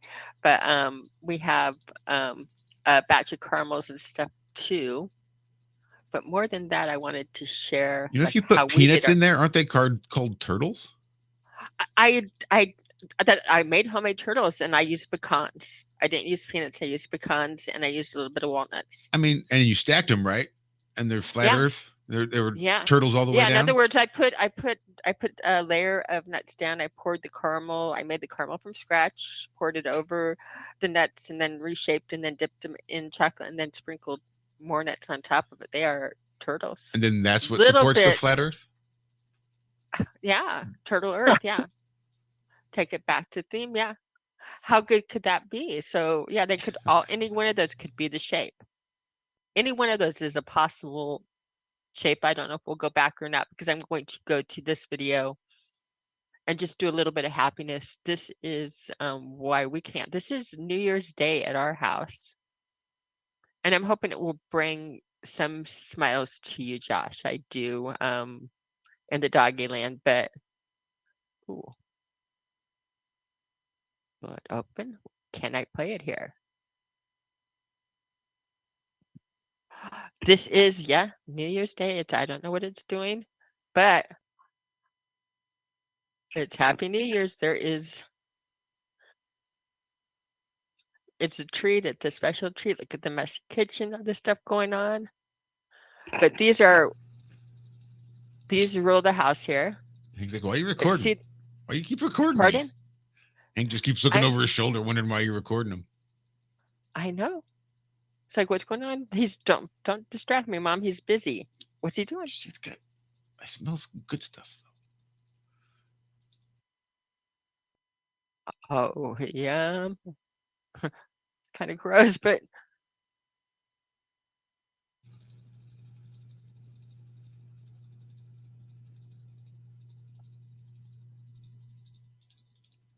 yeah, nice little puppers. getting up on it. I wish I would have had a better angle at my dog when he starts to eat. This is Zack's For a New little Year's robe. 12-pound dog, good Lord, does that little dog eat. Oh, every time you just on anything.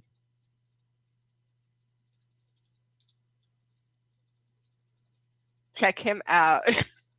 Look at how fast he is attacking that plate. I mean, it's literally head down. Chewing's for cats.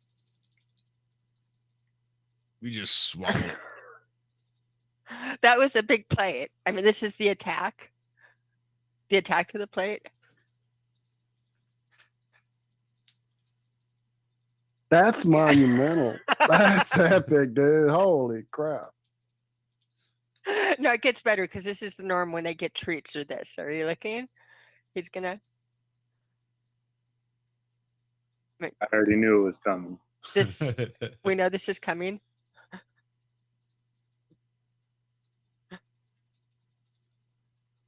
Like, dude, you need to hurry up. Let me show you what to do. And then he just stuck his head in between my legs, like he was Right, he trying got to get stuck. in there.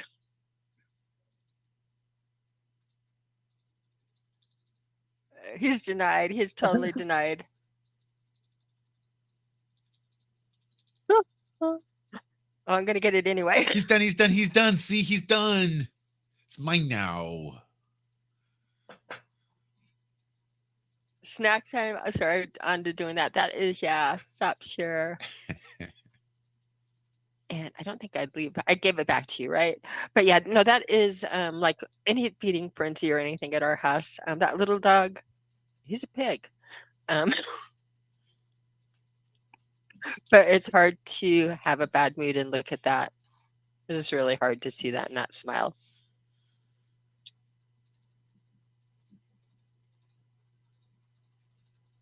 I don't know what I did. You broke it. I broke it. You broke Am I don't know. Am I still sharing? I don't think I am. No, Okay. you're good. You're back. You're straight. All right.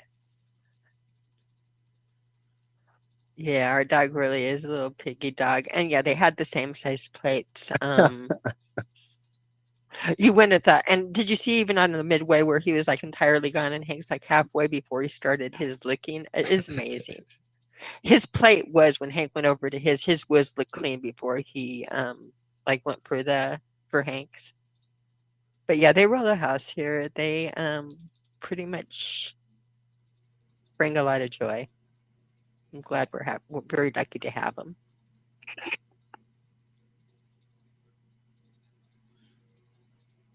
So I was gonna play one of these Issa classics, one that many people have heard before, but might not have known where it was from, because a lot of people like to use it. Big shout out to Travis and the Plain Truth. I know he likes to include it, or did once upon a time in some of the videos he was doing. But I really did want to go out there and try to grab a quick half a cigarette, third of a cigarette or so. There we go. So yeah, we're going to play this. And he said, I really do want to thank you again for coming to hang out. It is really just such an honor. I miss the hell out of you. I miss seeing you jamming online. Did I see you on Spotify as well? You know, I put 2 tunes on, but somebody's got some remixes out there that I'm not too fond of, to be honest with you. But yeah, I don't know. There's a couple on iTunes. I got one Twinkle and then Tonight. Those are on iTunes. But I asked, I don't even know how I did it at the time. Yeah, you know what? I think I want to play whatever you want, brother. Yo, I'd say, hey, check this out. Stay off. I don't know if you monetized or whatever it is, but like if you play Twinkle or Tonight, it's like it'll sometimes come up on the YouTube as a problem. But it's not like a problem, but just if you're monetized, it'll ding something. Oh, We'll make you 4 cents. I think so. I don't even know if it makes 4 cents or you do. I have no idea how it works anymore. I mean, we are monetized, but we don't care about that. We don't care if they demonetize a video or somebody wants to swoop in and steal any of ours. If they get yours or whatever, we don't care. Yeah, we don't actually monetize our videos. We just monetize the channel for whatever that's worth. Yes, sir. We're on it, brother. And Martin Lisa in chat, much love, brother. He taught me that I don't have a robe with a hood. I have a habit. A habit? It's a habit. That's what monks wear. Like it's not a robe. Smoking after you eat. Yeah. And Martin said he'd be on next week. Oh, nice. Oh, perfect. Oh, thank you, Martin. Iron Horse, while we're doing it, I want to address something in the chat with him that says women get cranky when men do everything better, even being women. Laugh out loud. I'll see myself out. I have to tell a story about another news article I just read. This one I suggest y'all look into it because it's in the news now. With Delta Airlines, they fired a pilot, and basically she was looking at security issues and reporting them, and so they decided they had a psychiatrist review her and call her crazy, and he based her crazy and bipolar on the fact that she was like a top pilot, had written 8 books, was accomplished this and that while being this perfect mother, while being on all of these things. And he said that like no woman can be that successful, only men can, so therefore she's bipolar. And that actually made it through the courts, and now it got overturned. But yeah, it seems like when we do things better, we get called bipolar. No. That's a bad argument. No, Iron Horse, the women and the men doing things better. It's not a better or worse. We're very, very different. I'm going to say, without even meeting you, Iron Horse, the chances are if we got into a boxing match, you'd probably kick my ass. I don't think I'm any worse because of it, just wise that I'm not a good boxer. Don't want to do everything better. I suspect Ross is pretty gentle, if I were to guess. Ross seems like one of those gentle souls. But I'm going to play this. I'm just going to go play the one I had originally planned on just because I know it's 99% sure it'll actually go through the audio. The other stuff, it's fucking hit and miss. So I'm going to take a little break. We're going to play this, and it's 3.5 minutes. Now I'm a little worried it might be one of these horrible remixes. I just grabbed the first one I could get an audio off of and download it on an MP3 so I could load it into my soundboard so I know that it'll play. Anyway, stick around. We'll be right back. Issa Mahalski, Have No Fear, right here, Iron Row Media. To the show where you don't know if it's part of the show. Welcome to the show. If you don't know, it's part of the show. Didn't they teach you to reach for the stars while opening up the bars and keeping you chained down with mortgage bills and cars? Vaccines for your arms, kids sounding like supercharged, caffeinated hate-filled scars and rage-quit repertoires. No answers for yards, caught up in emotion that's not even yours. Imposter truths like impeccable retards, lined up for your serving of Gish Gallop and wars. No remedy can save the lost, in love with the yarn. I'm tired of walking into refracted shards, poor science displayed by disgusting bards. Soaked in sin with your dupe is delight for a new hand of cards. Been so long, seems like for love I'm just too hard, that's it. Welcome to the show where you don't know if it's part of the show. Welcome to the show. If you don't know, you don't know. Intoxicated hate makes you believe you're spinning in space, why you have no shame or grace. It's a disdainful state I used to contemplate, how to save myself from my own self-hate. Wonder why I was even made with a dreadful fate, forced to try and awake with a full plate. No one to help me stay awake or educate. I've had to liberate and fight through hidden gates, but my brother, heaven could never be late, and rockets don't work in space. It's all fake. The show is on Mars. It's a joke, but you're too far gone. It won't be long. Fepe's beak is strong. We have our song and we march along like streams of knowledge leading to God's holy pond, and lives of truth that hits the bong and sings the song, turns mankind from the wrong. We come in peace with a holy gown, and all of us wearing our holy crowns. So the earth is flat and we probably just won't get along. Just to go along, I said, welcome to the show, where you don't know if it's part of the show. Welcome to the show. If you don't know, you don't know.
Yo, Freaking great, man.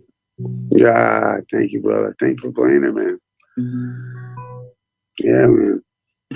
Liberate my own self-hate. God, I remember the first time I heard that still. I know, man. It sends chills this time as it does every time. It's fucking so fucking cool. I think that's so cool, man. I want more.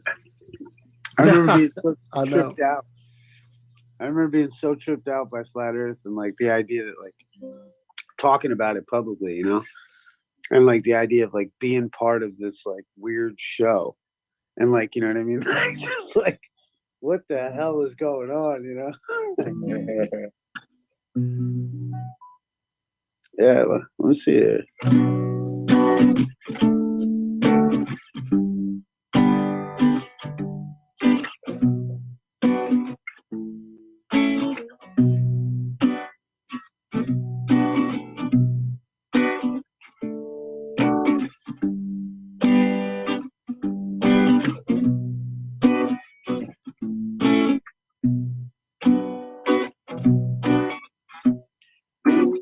Call you choose the angels, don't know the time. I call you choosing angels, don't know the time. Mama said, boy, watch your words today. It's hot, what you gonna say? Sunshine streets all across my tracks. You'll never know who really got your back. It takes all kinds just to get around.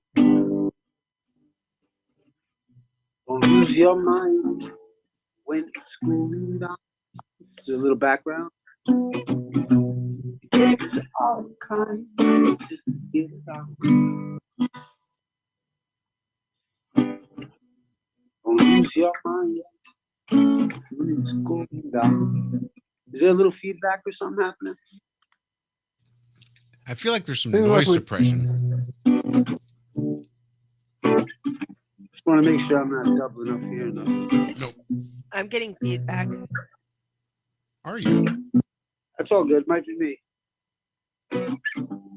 Who are you? Hey, I can below. Want to change the come. I know you know what you've been taught to know. Doing the same on a different road. Just doing the same on a different road. It takes all kinds just to get around. Don't lose your mind when it's going down. Yeah, I feel like something's up with the audio. Something switched. Somebody's hot. Something happened because I'm hearing an echo too. And maybe, Josh, what you had left after the song played, something you left going, maybe.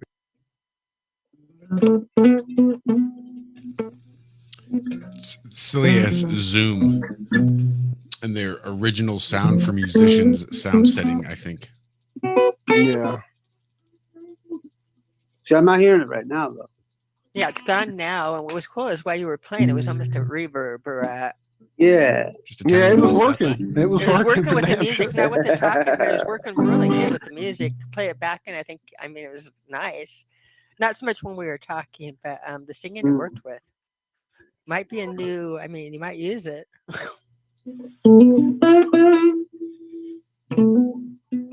I'm feeling better.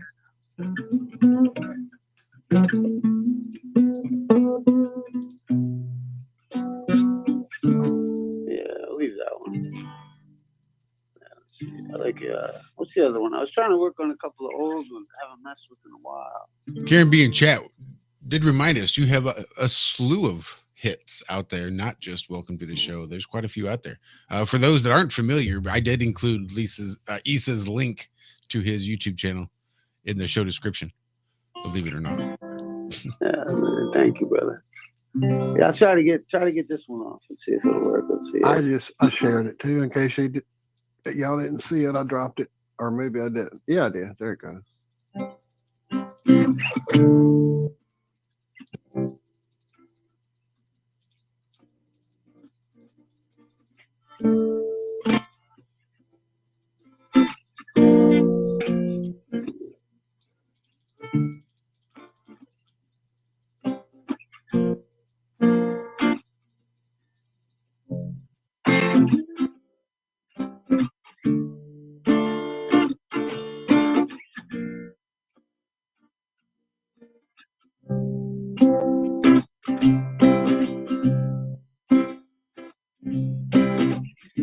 Sex in the sky and love on TV. Your empty eyes break it all for me. And the moon is landing on my head. And I can feel anything you say. I can't feel anything.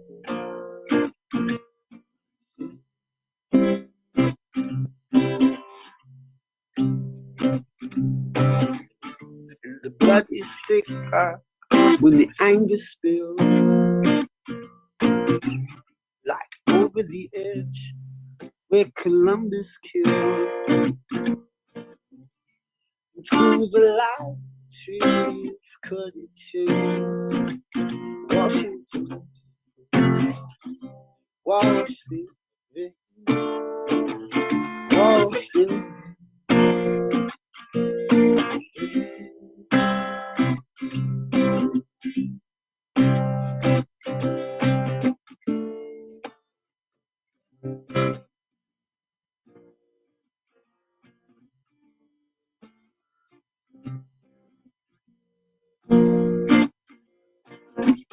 Parade and nonsense to me. Envision it planted in your brain.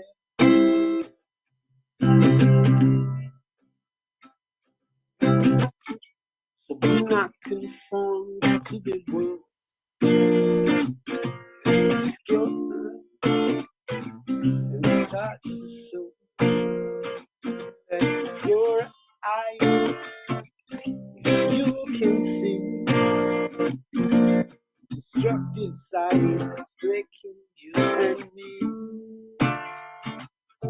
Breaking and me.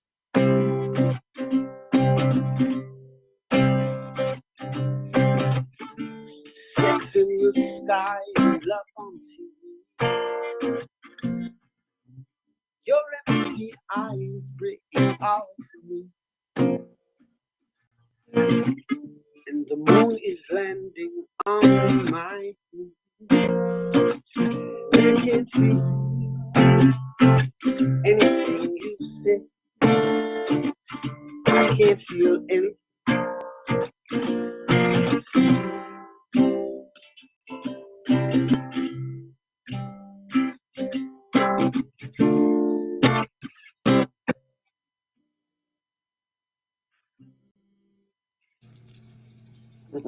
I dig it. It was.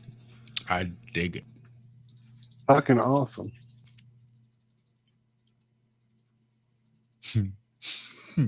Sorry.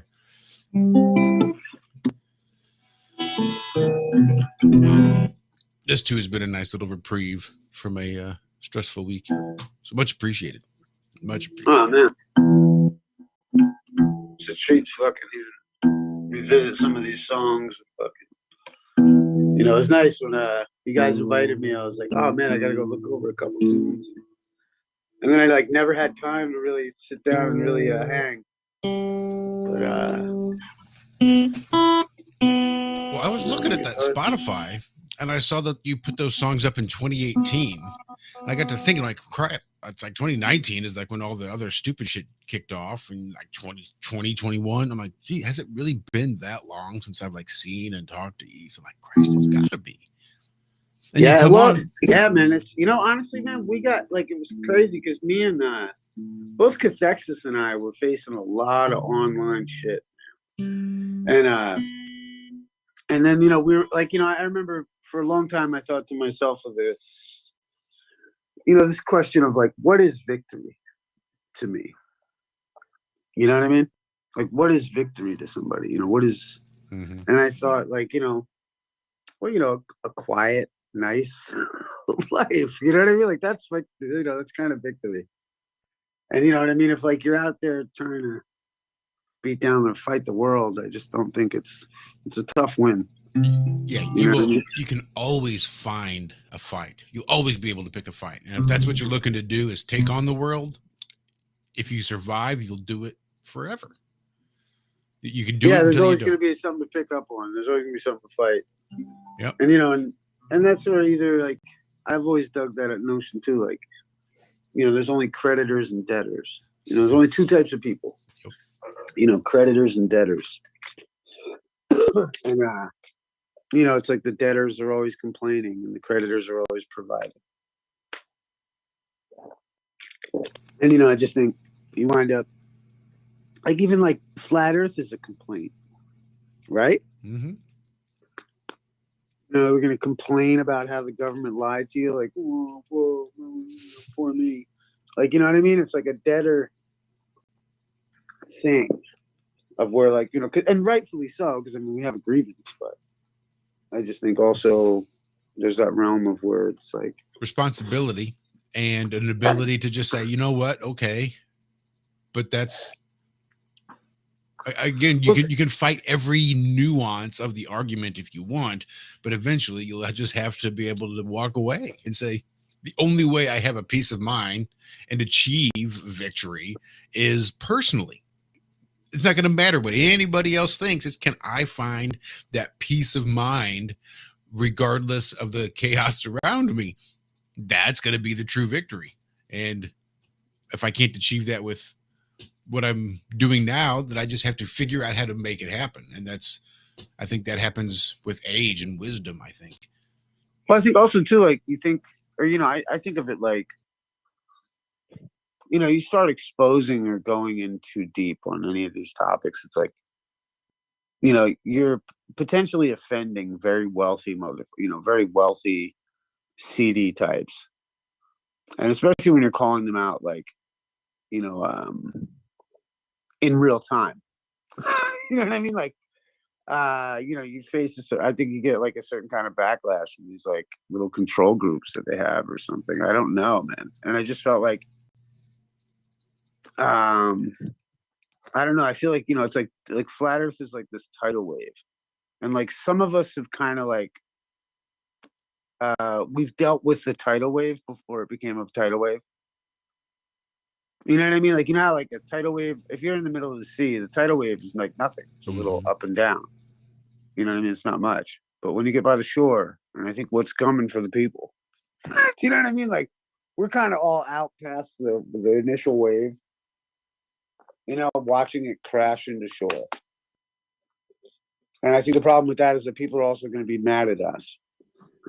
Because, like, they're going to think, you know what I mean? Because you survived the wave, so inevitably they're going to be mad about it.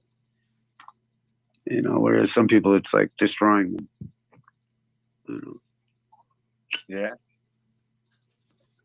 Yeah, I could see a lot of that happening. It's like, why didn't you tell me? It's like, dude, how many times have I tried to talk to you about this and you laughed in my face?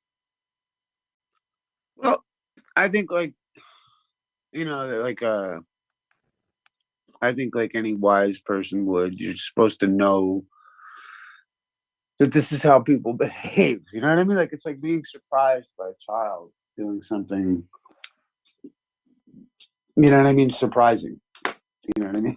Like, it's like a child, or fail. I don't know. I think that's why I'm so like forgiving in a lot of ways. Is that I don't really give a shit. You know what I mean? It's not like it's gonna ruin. I've learned not to let it ruin my friendships or anything like that. I think if you can do that, you've kind of, you become at peace with it. And then thankfully, how lucky are all of us that we get to call each other up and talk to each other and shoot the shit about all this crazy information that half the world doesn't give a fuck about. Or it seems anyway. That is the sanity check. And the sanity check, the biggest sanity check for me is instead of always focusing on, because again, in the big picture, most of the people are just, we could say they're defending the lie, but they're defending misinformation. Most of these people that are on the other side, you have exceptions to the rule, but most of the people are not intentionally lying. They're defending the misinformation that they were taught. They didn't make up a lie and are trying to deceive you like it was done at the beginning. In other words, that was done ahead of them. So it's a different crime. In fact, it's not really a crime at all. And so a lot of the people that are, again, they in their way are trying to defend their own sanity and trust and setting free on that. You can go down in the trenches and, I don't know, I think become more evil than some of the worst actual intentional liars with your approach. Because again, I think a lot of the bigger question is like flat Earth is, you said, is not something you want to die for. It's not the biggest of the biggest questions. It's well, yeah, it's a luxury. It's a luxury. Like, if you're discussing flat Earth, like, you know what I mean? Like, you've in some way afforded yourself a little bit of luxury enough to have the time to study, for one. And if you have the time to study and you really look into how it works, you start to find incredible beauty. And that's my salvation, is the beauty that they're hiding. I mean, that to me is some of... You know how I look at it though, Cam? I look at it like, I've kind of come to look at all of this much like, some wild fling of like a romance. Do you know what I mean? Like, you went on a summer vacation by yourself and like met the love of your life for 2 nights, and you're never going to ever see each other again. And to try to explain it will never quite capture the moment. You know what I mean? Like that's right. The intensity and right. And there's no way you could like there's no way you could relay, or there's no way you could tell your buddy how hot she was. There's nothing. All you can say to that person is maybe you should go to travel on a random weekend sometime. You might have the time of your life, dude. I don't know what to tell you. Like, and that's what I think. Like, all of us are blessed to have this. You know what I mean? And that to me is like, that's what I was kind of getting to earlier. What is victory? Well, my victory is being able to know guys like, people like yourself. How fucking cool. How lest we be ungrateful. That's how I think. Gratitude has been my big lesson of the last dude. Gregorian year that I'm trying to carry over into this Gregorian year. As difficult as it's been, but yeah, I can really appreciate the desire for the gratitude. It's definitely well, yeah. How fucking cool? Like, I mean, think of it. Like, and this is like whenever I talk to people that are like, we need to burn down the system. I like want to just be like, sit down. Just fucking sit down. Because like right now, this is like the first time in human history, and maybe not the first time. Whatever. Tartaria. Shout out to Lakia, but. The fucking like the idea that this is the first time in human history where like we as common folks live as much of a luxurious life as a king or a queen of old. You know what I mean, man? We've got heating. You got heating in your house. You got water. Cool. You got bathroom. Fucking A. Hell, we got bathrooms and they didn't have That's bathrooms. right, dude. You got right, exactly. Dude, you're living like, and I'm just saying, like, put it into perspective. Like, our society has afforded us all potentially the ability to have, things of value or places to. I don't know, like, there's a way for us, and I think, in a lot of ways, it's not perfect, and in a lot of ways, like, the economy, it's the economy kind of thing. I mean, that's a whole nother bag of whatever, but the idea that we're here is something to be grateful for. It doesn't mean we don't have work to do, but I like to keep that in perspective because we don't live under a might is right type of a system to a certain extent. You know what I mean? We just have so much available to us that others, especially even today in other countries, don't have. And if we're ungrateful, then we'll lose it and we'll be just like those other places. And that's another thing. That's why, those are my hills of dying on, in the sense of like, my God-given rights. You know what I mean? Like valuing those things and like, and flat earth is not, it's too, it's too profound to fight for. You know what I mean? Like, it's too like it's too profound to fight for. I like that. It's too profound. Like, it's too meaningful. It's like me trying to make you go fishing at my fishing spot. It's like, it's stupid. It's like, or it's like me giving you, like, I've always likened it to like a band or something. Hey, you want to hear about a dream I had? Go on. Yes, please. No, nobody wants to hear about anybody else's fucking dreams. Right. They're your fucking dreams. They're only meaningful to you at the time. Nobody gives a shit. Right, man. Like, and and that's like, that's why I feel like these things. But your right to dream and your right to dream is worth fighting for. Mm-hmm. You know what I mean? Like, that's the difference to me. That's why I've always felt like with the ballers, like I used to get upset with flat earthers when they would censor the ballers to a certain way, because I always felt like, flat earth is the original troll, right? So like, we're out here like on all the NASA videos, like the earth is flat, this is fake, CGI, bullshit, fuck you. You know what I mean? You're all Nazis. You know what I mean? Like, fucking, and like, that's how it started, right? That's what was so fun about it. It's like, it was just like, fuck you, the game. Like, and then what happened was the ballers started doing that to flat earthers.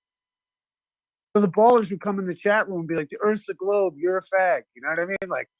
Like, and that to me is fucking equally as hilarious as a flat earther going on NASA. But all the flat earthers who are trying to be trolls, trying to go out and fucking push this shit in a certain way, then turn around and are upset that somebody's coming and fucking tried to troll their chat. And I thought, man, that's hypocritical. I can't do that. Yeah. You know what I mean? Because I can't, I'm over here screaming and fighting that I got to have a right to my voice and all this shit like that. But then I'm going to not let somebody else in the mix. And that's why I was always so partial to ballers in that way. For those ethical reasons, you know what I mean? Like, because again, it's like, you know, it's not that you don't have the right to dream. It's that nobody wants to hear about your dream, buddy. You know, like, right. It's, you know, and what a great analogy that is. You're so funny, dude. Oh, it's so good. Yeah, I don't know. That's, but I think, yeah, and you know, and like also it's like an effortless victory. Like you're not, we're all victims of flat Earth. Like no one's spreading flat Earth. Like, you know, we're all victims of the shit. You know what I mean? Like everyone's gonna get their turn. You know, don't worry. I got hit by the same goddamn tidal wave. You know, not my fault. I got hit before you did. Right. Exactly. And everyone's, oh God. I mean, think about it. Like the people that are so nitpicky about like the price of milk when they're like, NASA did what? NASA did what? You know what I mean? Like, you know, they won't, A, that they won't accept it. And B, if they did, they'd fucking lose their shit. They wouldn't be able to intellectually handle it. You know, that's what's scary a little bit. It is. And I've said it many, many times before, that tidal wave of those sort of waking up, not just to maybe I was lied to in science class about what the shape of the earth is, but maybe I was lied to in civics class. Maybe I was lied to in history class. Holy shit. The only thing I wasn't lied to are the things that I could double check with a calculator that I wasn't supposed to have, because we'll never be able to do math with calculators all the time. That I can verify. Everything else seems to be you just won't have a calculator in your pocket. That's a fucking, who was wrong about? Yeah, man. Just the smart ones. Just the ones there to lead and guide the malleable young minds of the youth. What the fuck do they know? I could see that being like a twist to like fucking, that's why Homeboy created Apple. It's just so that everyone would have a fucking calculator in your pocket so you could, you know, fuck you, Mrs. Smith. You know. I saved up for 3 weeks to buy my scientific calculator. Don't tell me I won't be able to use it. Yeah, everyone's gonna have one, bitch. I'll show you.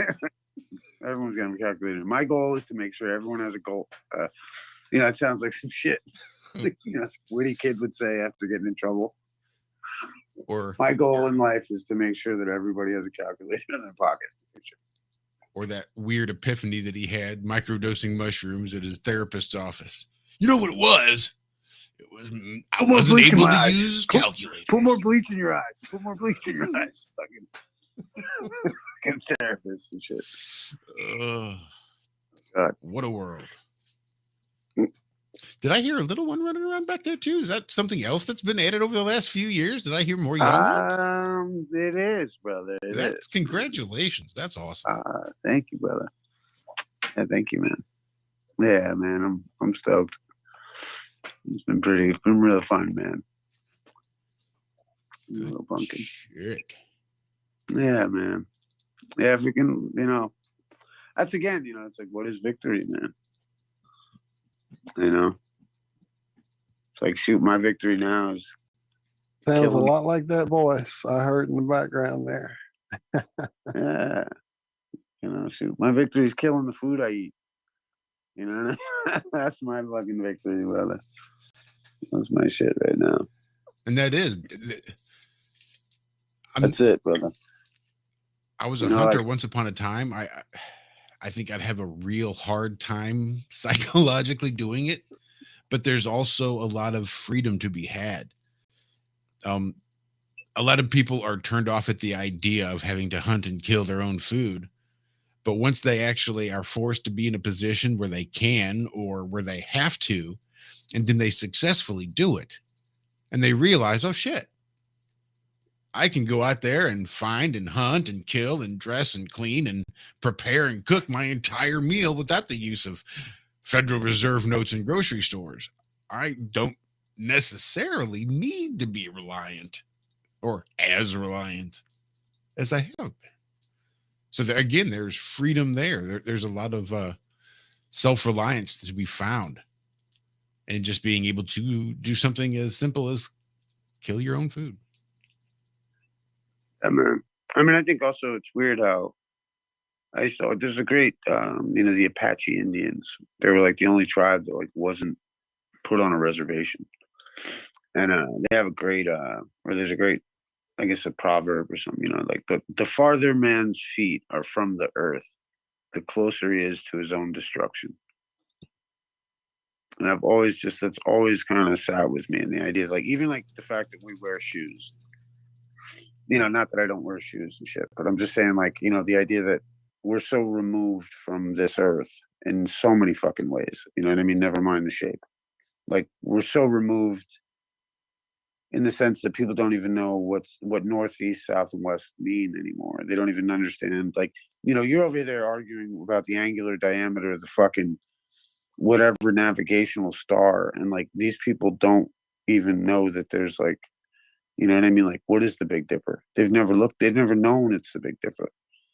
They've never known what the North Star is. They've never known where the sun rises. They've never noticed where the sun, the daylight change, or they have, but they never really noted it. You know what I mean? Like, it was so removed from the earth, man. And like, I think that is the biggest sin. And I think once we do that, we start to impose this fake ethics, and then, but I also think that man requires requires the city life. Like it satiates something in us. You know what I mean? It does have to exist. God made it for everything. Everything is made for a purpose. And this society in the city is also made for a purpose. I think once we understand the rules of the game of the society, then it makes more sense. And then once the why was answered for me, I realized, once I understood the why, you have to disregard the morality, but but understand the why. And it's relaxing to know why they do what they do.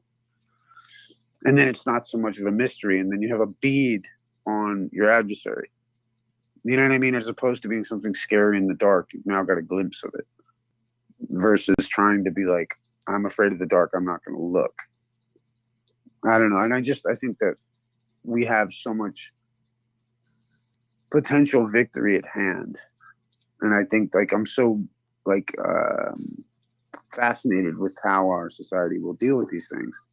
I wish I could potentially affect the way that people dealt with it in the sense of conditional acceptance and the 4 doors of kind of like understanding offer and acceptance. And I would hope that we all navigate through it beautifully. But I think we're all the creditors. We're the priority security interest holders over the U.S. citizen. You know what I mean? If I ask you where you live and you tell me 123 B Street, that's a testimony against God. Where do you live, man? Right here inside of myself. Yeah, man. You live in your body. To say you live otherwhere is a testimony against God. The judges are righteous destroying everybody because everyone's coming in there denying God, putting their hands on a Bible. The Bible says, do not swear not by heaven or by earth. And here you are in front of a judge in a room that says, in God we trust. And you're going to put your hand on the Bible when the Bible itself tells you not to put your hand on the Bible. So immediately this guy knows you're a liar. And you're trying to pretend like you're a Christian by putting your hand on the Bible, you fake. I mean, this shit is perfect. God made this so perfect. But we're not literal in the right places. You could get the most literal Christian in the world in front of a judge, and they're going to say, where do you live? And they're going to say, I live at 123 B Street. You know what I mean? Like, I don't know. Do you live at 123 B Street or do you live in your body? I don't know. And I don't mean to say that you would say that in a courtroom, but intellectually in the courtroom of your mind, it's a disrespect to God to say you live at 123 B Street. Wherever your fucking address. And I think until we understand some of those finer points, like flat Earth is a mess, man. I'm worried about getting flat earthers on board with what I'm talking about law. Because the last thing I want to see is the child some flat earther parent down at the fucking parent teacher conference. And the, teacher and the principal are sitting there and they're like, are you teaching your child about flat earth? You know what I mean? And that fucking dumbass flat earther just going, well, have you seen Eric Dubay's 200 proofs? You know what I mean? Like, I just envision that moment and I'm so sure it's happened. Like somewhere in the universe or somewhere here on Earth. And I just think to myself, like, really, you should be saying, and what business is it of yours what I teach my child at home? You know what I mean? But we don't even know our rights, so we don't know what to protect. And that's what I think where the battle is. I could talk for hours, dude. Forgive me. No, it's all right. That's one of the things I like about the First Amendment audit videos. I understand that they probably don't have, I know that they don't have that deeper understanding of someone that's spent time actually going through more of the philosophy. There's a couple of them.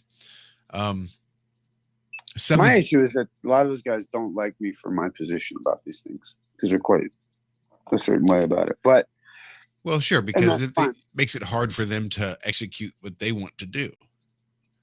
If they can just stay where they are and stay in their lane and just, I'll just rely on my constitutional protections and I'll live here. That way, when I make videos, I have a better chance of not going to jail and more clicks.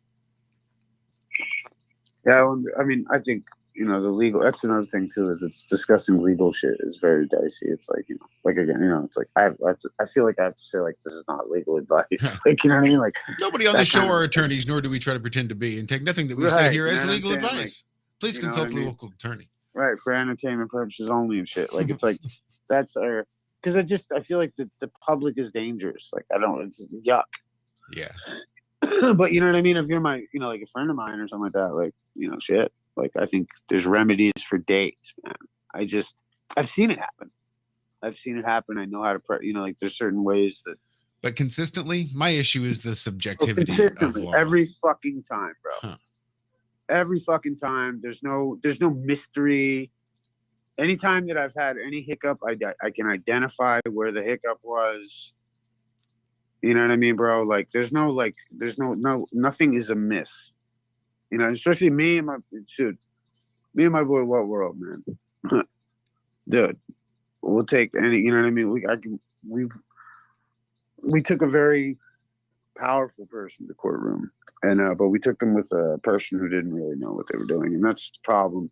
Because I don't have problems that bring me into the courtroom, but people do, and then you try to help them, and then they go to court and they didn't study and shit like that. But their paperwork is always top notch. We get you into court, you know what I mean? Like, we get you your hearing, you know what I mean? So all our paperwork is all official, and in that kind of regard, like, once you understand the way the proper process of service operates and court etiquette, it's really intriguing. It's like, it's part of the historical subjects. You know what I mean? Like, why would we not want to know these things? How does one remain in honor? How does one remain in honor? Yeah, just sort of philosophically, and just sort of, that's one of the important things of, sort of being in court is being. I think it's like this. It's like honor. It's like I've always liked this way to look at it. It's like there's two things really. Do you know how the Queen became the most powerful chess piece? I don't. So it was like I forget which queen it was.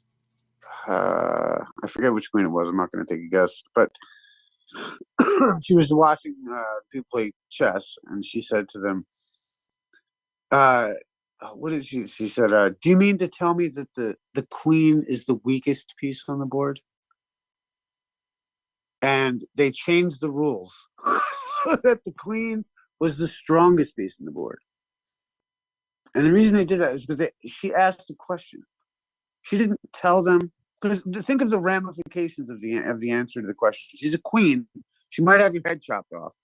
And she's asking you why the queen is the weakest piece on the board. Like, that's all she had to do, was ask the question, why is that the weakest piece on the board? And the servants understood that can't happen because we're going to get our heads cut off. The implied threat of force. So, right, but in honor. In honor. You know what I mean? Because she's the queen. And we wield that kind of authority too. It's just we don't know it. But the other story is the idea of what was the other one? The oh yeah, like a king and a queen, you know, at their table, you know what I mean, observing the lawn of their their kingdom. And you know, instead of the king saying to a servant, get me coffee and pancakes, right? The king, it's not kingly, right? The king has every right to ask for pancakes and fucking coffee because he's the king, etc. But it's not honorable for him to do that. So what he might do is say, how pleasant it would be if we had coffee and pancakes out here with us, right? So he's not making a claim on anybody. He's not telling anyone what the fuck to do. He's just offering, making an offer. And I think when you make an offer, you will always remain in honor. And it's only when you reject offers that you become in dishonor, or you argue, you know? So, or, you know, I mean, because you can agree and remain in honor, or you can conditionally accept it and remain in honor. And I think that's how you remain in honor. I think that's one of the biggest, I don't want to say secrets, but one of the most underutilized things. It's a concept that a lot of people have a hard time grasping at first. The idea of a conditional acceptance. Well, the best thing is, you know, there's a way I used to break it down in a way in my head where the line was, I conditionally accept your offer to do this so long, or upon proof of claim that you can't do this. And that really got whittled down into, I'd love to, so long as. Ooh, that's good. So, you know, give me your, you know, it's like, give me your identification. I'd love to, so long as you give me yours too. Or you give me yours first. You know what I mean? You know what I mean? Like, here, wash my, or, you know, can I take your car out to go to the movies? So long as it's, you know, you've got, you know, you fill the gas tank up. But then let's say somebody asks you about something you don't want to give up. Here, eat this shit sandwich that I just made. Sure, I'd love to. So long as you eat half of it first, you give me $1 million, you let me have your house, you let me have your freaking, you know what I mean? Yep. Make it an unbearable fucking request. Mm-hmm. So long as you're going to pay my mortgage. You know what I mean? Like, you know, and then they're like, oh, well, I don't know about all that. Okay, then don't worry about it. I guess you don't have to borrow my car. It's like a game of I mean? tennis. I'd like, you know what I mean? Like, hey, I'd like to search your vehicle. Well, I'd love to, so long as you could show me you wouldn't be making a stop without probable cause of a crime having been committed, and, you know, accepting a penalty of $10,000. You know what I mean? Like, you know, it's like that kind of a thing. You're not going to be like, you can't do that because I'm a U.S. citizen. I don't have to open the door. Like, you're a fucking idiot if you're going to say that type of shit. But I mean, like, I'd love to, so long as you're going to accept the full liability for break, you know what I mean? For whatever the claim. But it's making an offer. And that's different than arguing for your rights. It's like a little game of hot potato. Fucking right, yeah. And you can't lose. With a conditional acceptance. You learn that conditional acceptance, and you're never going to get caught with that hot potato. The potato's never going to burn your hands, and you'll know exactly who and when and how to toss it to the next person. Well, as long as it's pertinent, it can't be out to lunch shit. You know what I mean? Like, you know, it's got to be relevant to what's going on around you. You know what I mean? Like, because there's also this theory about charging instruments too, which I'm not going to get into here. But yeah, if you were to deal with the law, you're looking for a charging instrument. And should they refuse it to you, well, that's a denial of equal protection due process and a reason for a dismissal. You know what I mean? Because the officer, nobody knows what a charging instrument is, and that's to their detriment. And as the maxim in law says, ignorance is no excuse. So therefore, if you become more knowledgeable about the rules of the game, the rules are in your favor. Chances are they don't know the rules like you might, and they're going to fall short of it. And the only one who's going to catch that is the judge. And that's why the judges are the smartest people. Judges are awesome. That's going to be your best friend. Because they'll understand what you're trying to do versus the attorneys or anyone else or the clerk or, but the lawyers or the attorneys or the judges understand that you're an ecclesiastical court. They understand what I'm talking about. There's just two sides of the courtroom, democracy and a republic. And the democracy is the money side and the republic is the morality side. Can you accept that you did something wrong potentially?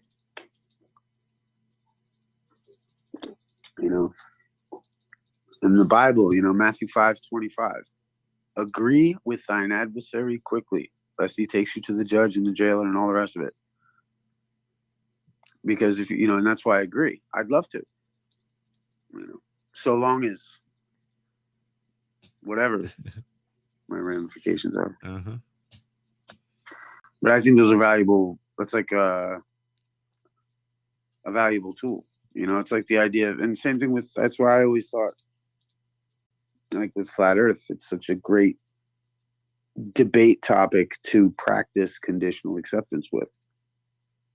And it's not even in a courtroom or on a debate floor. How about this? What is a court? The court is the residence of the sovereign. And the sovereign just means the authority. And that's why, you could never be a sovereign citizen because no man is sovereign under God. Only God is sovereign. So therefore, there's no way to be a sovereign or anything because it's all God's. But, I don't know, I kind of forget where I was going with that. But that concept of I always try to just remind people, you're not a sovereign, dude. Only God is sovereign. If you're going to win in this game, because the judges see that. I don't know. Forgive me, I'm rambling now. Oh, I dig it. Forgot what the hell. I just think there's hope. That's all. I think there's hope. That's all. There is hope. And I was going to say that conditional acceptance, it works well, not just in courtrooms or debate floors, but it just in interpersonal relationships. In dealing with your loved ones, you don't want to be argumentative. Hey, honey, will you take out the trash? Why don't you take out the trash? I took it out last time. Don't you think it's your time to take out? I'm watching the game. You take out the trash. No, I'm not going to do it. Nope. Or you'd say, yeah, I'll take the trash out maybe after halftime. Once we hit the halftime, once we hit that third period halftime stretch, 7th inning bounce. Or even I'll tell you what, I'll take it out right now if you're going to give me a massage. You know what I mean? Or whatever. You know what I mean? That's the kind of game. Yep. It's smart guy.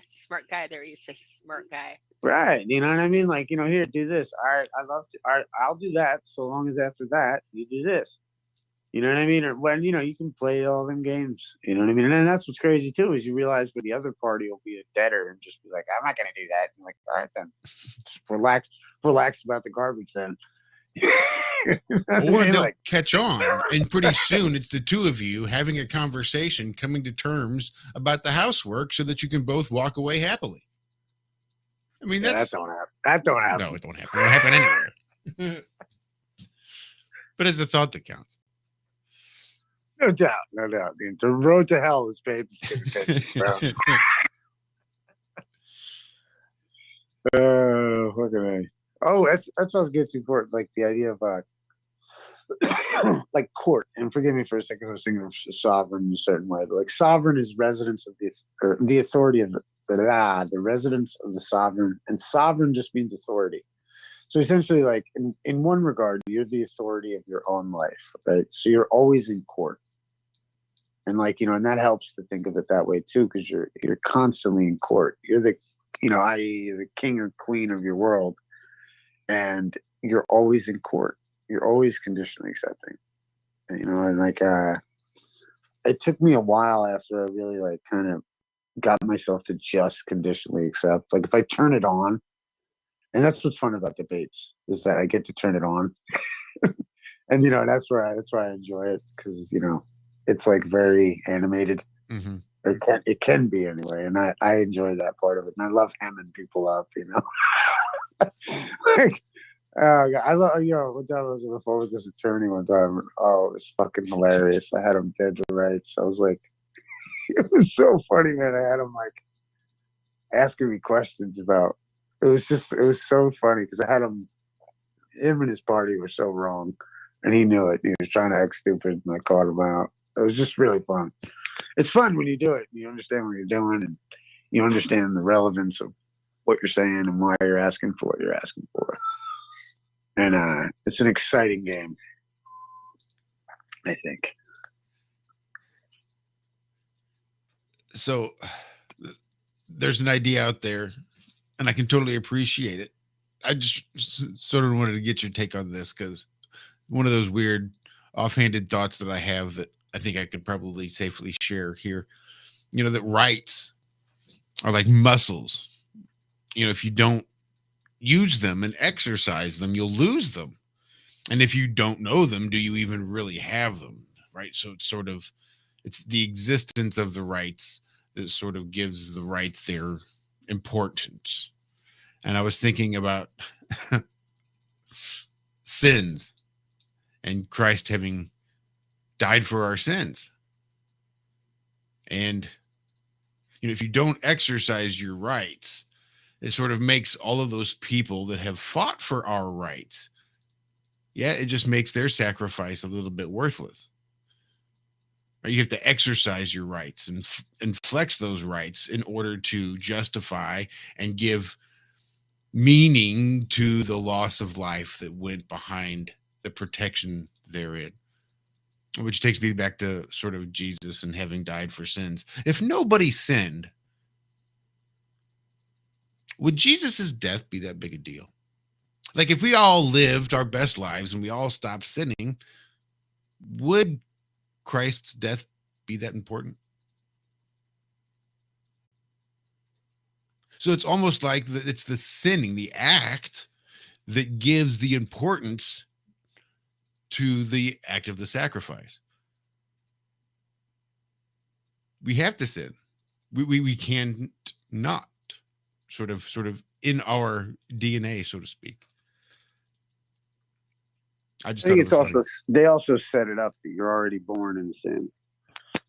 You know what I mean? So it's like it doesn't even matter. Yeah. You know what I mean? Like there's that too. There is that nifty little you know what I mean? Like, yeah. So, but like but I think you're right, because it's like you wouldn't understand. It's contrast, really. It's like you wouldn't understand hot if you didn't understand cold. Mm-hmm. You know what I mean? And then and then there's balance. You know what I mean? And there's I think that's kind of interesting. It's like and that's where even like everything kind of gets. We used to kind of break down how it's like an electrical flow. You know what I mean? And like energy has to be dealt with and discharged. And that's kind of like the forgiveness is the discharge of the sin. Mm-hmm. And I think even when it comes to, it's interesting, when it comes to the court work, it's the same kind of thing. When it comes to electricity, it's the same thing. Potentially with the, sin and forgiveness of sin, it's kind of this, kind of like breathing, like an in and an out. You know what I mean? Like of I don't know, it's like the breath. The ebb and the flow. Oh, yeah. Uh-huh. Yeah. Like the pump of a heart, the beat of a heart. Right. Like, you have to have the forgiveness, you have to have the sin to have the forgiveness, and what came first. And, it doesn't matter. It's just happening anyway. So it's like, Right. There's certain things you can't control anyway. You're just along for the ride. But that's why understanding it is so, I don't know, for me, it was so crucial to make me relax. Because that's what gets you, is being scared in the dark, not knowing what they're capable of, not knowing who they, you know what I mean? Yep. And then once you understand it, it's no longer this scary animal in the dark. It's like, it's no longer some Saturnalian robe wearing cult that's like sacrificing babies in the chambers. Like it's now it makes sense. It's not some, and I think it can make sense to all of us. We don't have to fear the system. In fact, we'll appreciate the system and I think see the value. Like I look at it like the system is like ruled by these people that are flat earthers that understand that the general population can't handle flat earth. They're not responsible enough to handle it. And that's okay. And that's not our, we didn't make it that way. It's just like, they're looking at us like, dude, it's just what it is. And then we see it, examples of it when you go and try to talk to some of these crazy ballers and they're losing their mind over flat earth. You realize like, wow, these people are fucking nuts. They can't handle the truth or the threat to their truth.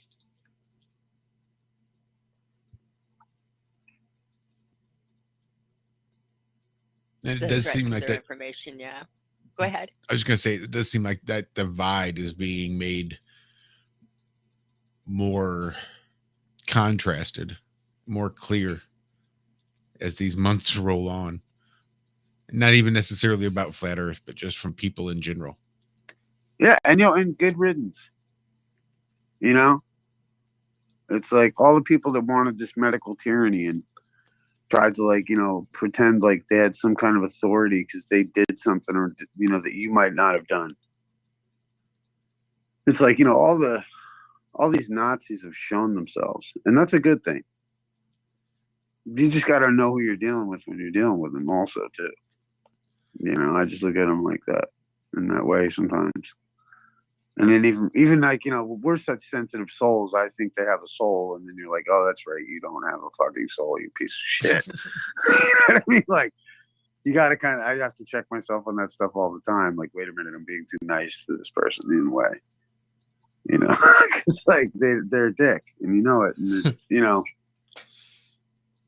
I think it's hard for a lot of us to be mean to the people who need to be mean to. I mean, I can be. But you know what I mean? We want to be nice. We want to be fucking cool. And these dickheads take advantage of it. So I don't know what to say. But remain vulnerable. Yeah, I just go Amish on them. Turn the power off. No, I just ignore them. Like, dude, have you ever been around Amish people? They will ignore you. You could be screaming at them right next to them, and they'll be sitting there having a conversation and just pretend like you're not even there. If they don't like you, they just look at you like you fucking heathen. Yeah, you're a retard. We're not even going to acknowledge your existence. Silly English. That's funny. But it's only when deserved. You know what I mean? Like, but yeah, you got to give me old Amish treatment. I hear that. I like that. But sometimes it's fun to try to, there's a couple of witty ballers out there that I don't know if you guys ever are on Geo's. Geo has a server. I don't know if you know who Geo is. Awesome dude. He's got a cool server called Earth Awakenings. And it's a bunch of ballers. It's all the debate shit all over again every day. Talking about the fucking goddamn horizon. You know what I mean? Like, I can't do it anymore. I want to throw up. But I will go in every now and again and mince particles. Yeah, I'm not on Discord much. I've belonged to a few different servers over there, but I still haven't got the hang of it. And it depends what you do. You know what I mean? It depends what you're into and you know what I mean? Who's over there doing what, But Discord is pretty cool. It's cool because it's still got that Wild West kind of vibes. You know what I mean? Like it's still got that. little bit of Wild West happening, which is fun. And do you ever have any of these debates where they just finish up and be like, all right, well, we didn't get anywhere. Nobody agreed on anything. So how about we switch roles now and try it that way? And oh yeah, we've done that. Like, I remember, I think it was April Fool's Day. Everyone switched. I think I did that on my server a long time ago. It was April Fool's Day. Everybody argued their opposing position. You know what I mean? Because like you got to be. I think it's good. You got to be able to steel man your own position, and understanding somebody else's is good. Or steel man your enemy's position. And do they actually take it seriously, or do they just play it off and I'm a retard, so I think the Earth is flat? Yeah. They always go to like like some of them anyway, because they have no creativity. Other ones are pretty funny about it, but. Isn't that a rule of like real debates? Is you don't get to pick your side. You're given what side you get to argue for. You're given a topic, and then you're told, debate okay, teams and shit. Yeah, I think so. Yeah. It's not even like your opinion. Right. This is just you're given. Hey, we're going to see how good you can argue. Either side, go. Yeah. It's I think like that's what's interesting with the flat earthers is they're so good at stealing a lot of some of the better debate side of whatever. So like Witsit is fucking great, man. Witsit is so poignant and concise and on topic and doesn't miss a fucking beat, man. That dude, I'm impressed. Like I like the way that he's so precisely explains some of these complicated subjects really well, and he can handle the book. He can steel man the globe better than the Globers. And yeah, but again, it's like the shape of the Earth. It's like it's so 2015. That's how I feel about it. It's like flat Earth is so 2015, man. Now it's like, what the hell's going on with the political shit is kind of where I'm interested at, just to see where it's exploding to. But I think that's going to be the big thing too. I follow, the national debt, man. That's what I think is. I'm under this idea. Have I ever talked about the 3 terms of international debt, shit like that, and like the idea that like, potentially what I think they're going to do is discharge the debt. So that's why they're spending all this money, because eventually they're going to turn around. What's going to happen is it's going to be a big public show against China for the medical shit. And they're going to discharge a big portion of the United States debt based on what they're going to, say China did. But that's my opinion. I don't know. I'm sleepy. I was working all day. I'm tired.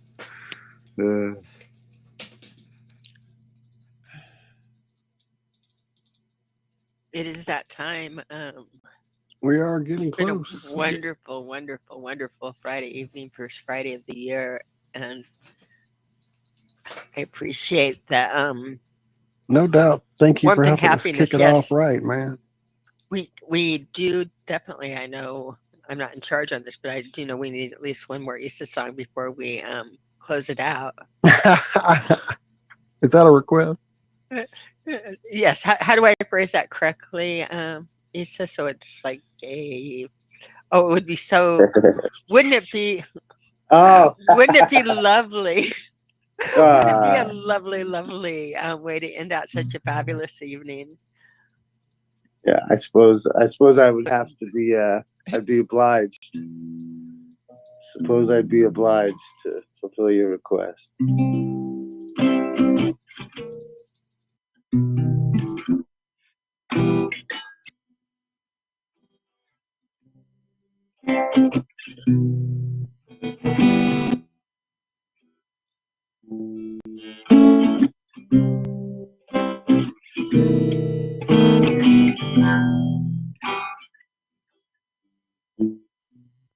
She walks among and tell you there'll be sunshine again. the food right from your plate. She'll steal the crumbs that you wanna say. She'll take your mood and your stuff.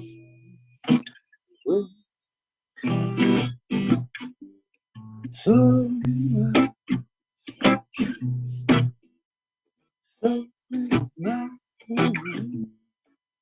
you take your mood and your stuff.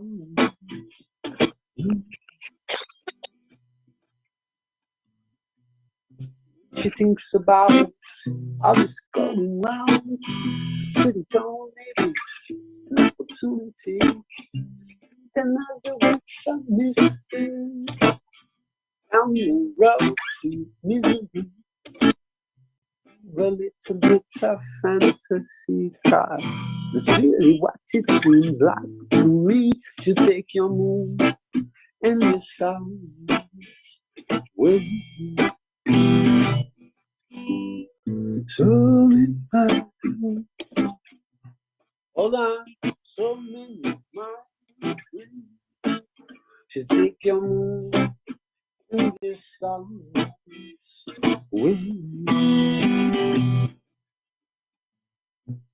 And when your baby looks around, you'll even want to come and ask your price. When you're lost on the avenue of broken dreams and attitudes, they'll even want to change your face. And at that point, baby, what's left to fake? You take your moon and your stars.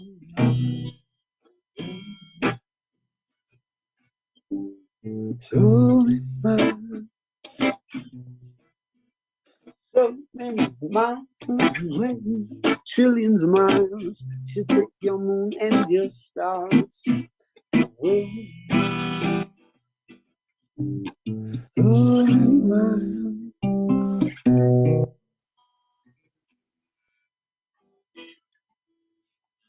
You take your moon and your stars away.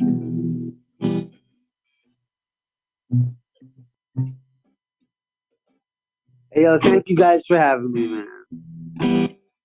Much love, Issa. Love you, brother. Thank you, Issa. Yeah, Thanks, y'all. Thank you so Love much, y'all. guys. Yeah, and not so long next time. For what's real. that? So nice. No, yeah, So no, we're nice. gonna get you back in here a lot sooner. For Yeah, sure, brother. man. Or yeah, again, I did that wrong. I'm learning. But yes, it would be. It would be a awesome pleasure. to have you back. Yeah. Oh, Cami, you're so fun. And thank you, man. I freaking love you guys, too. I freaking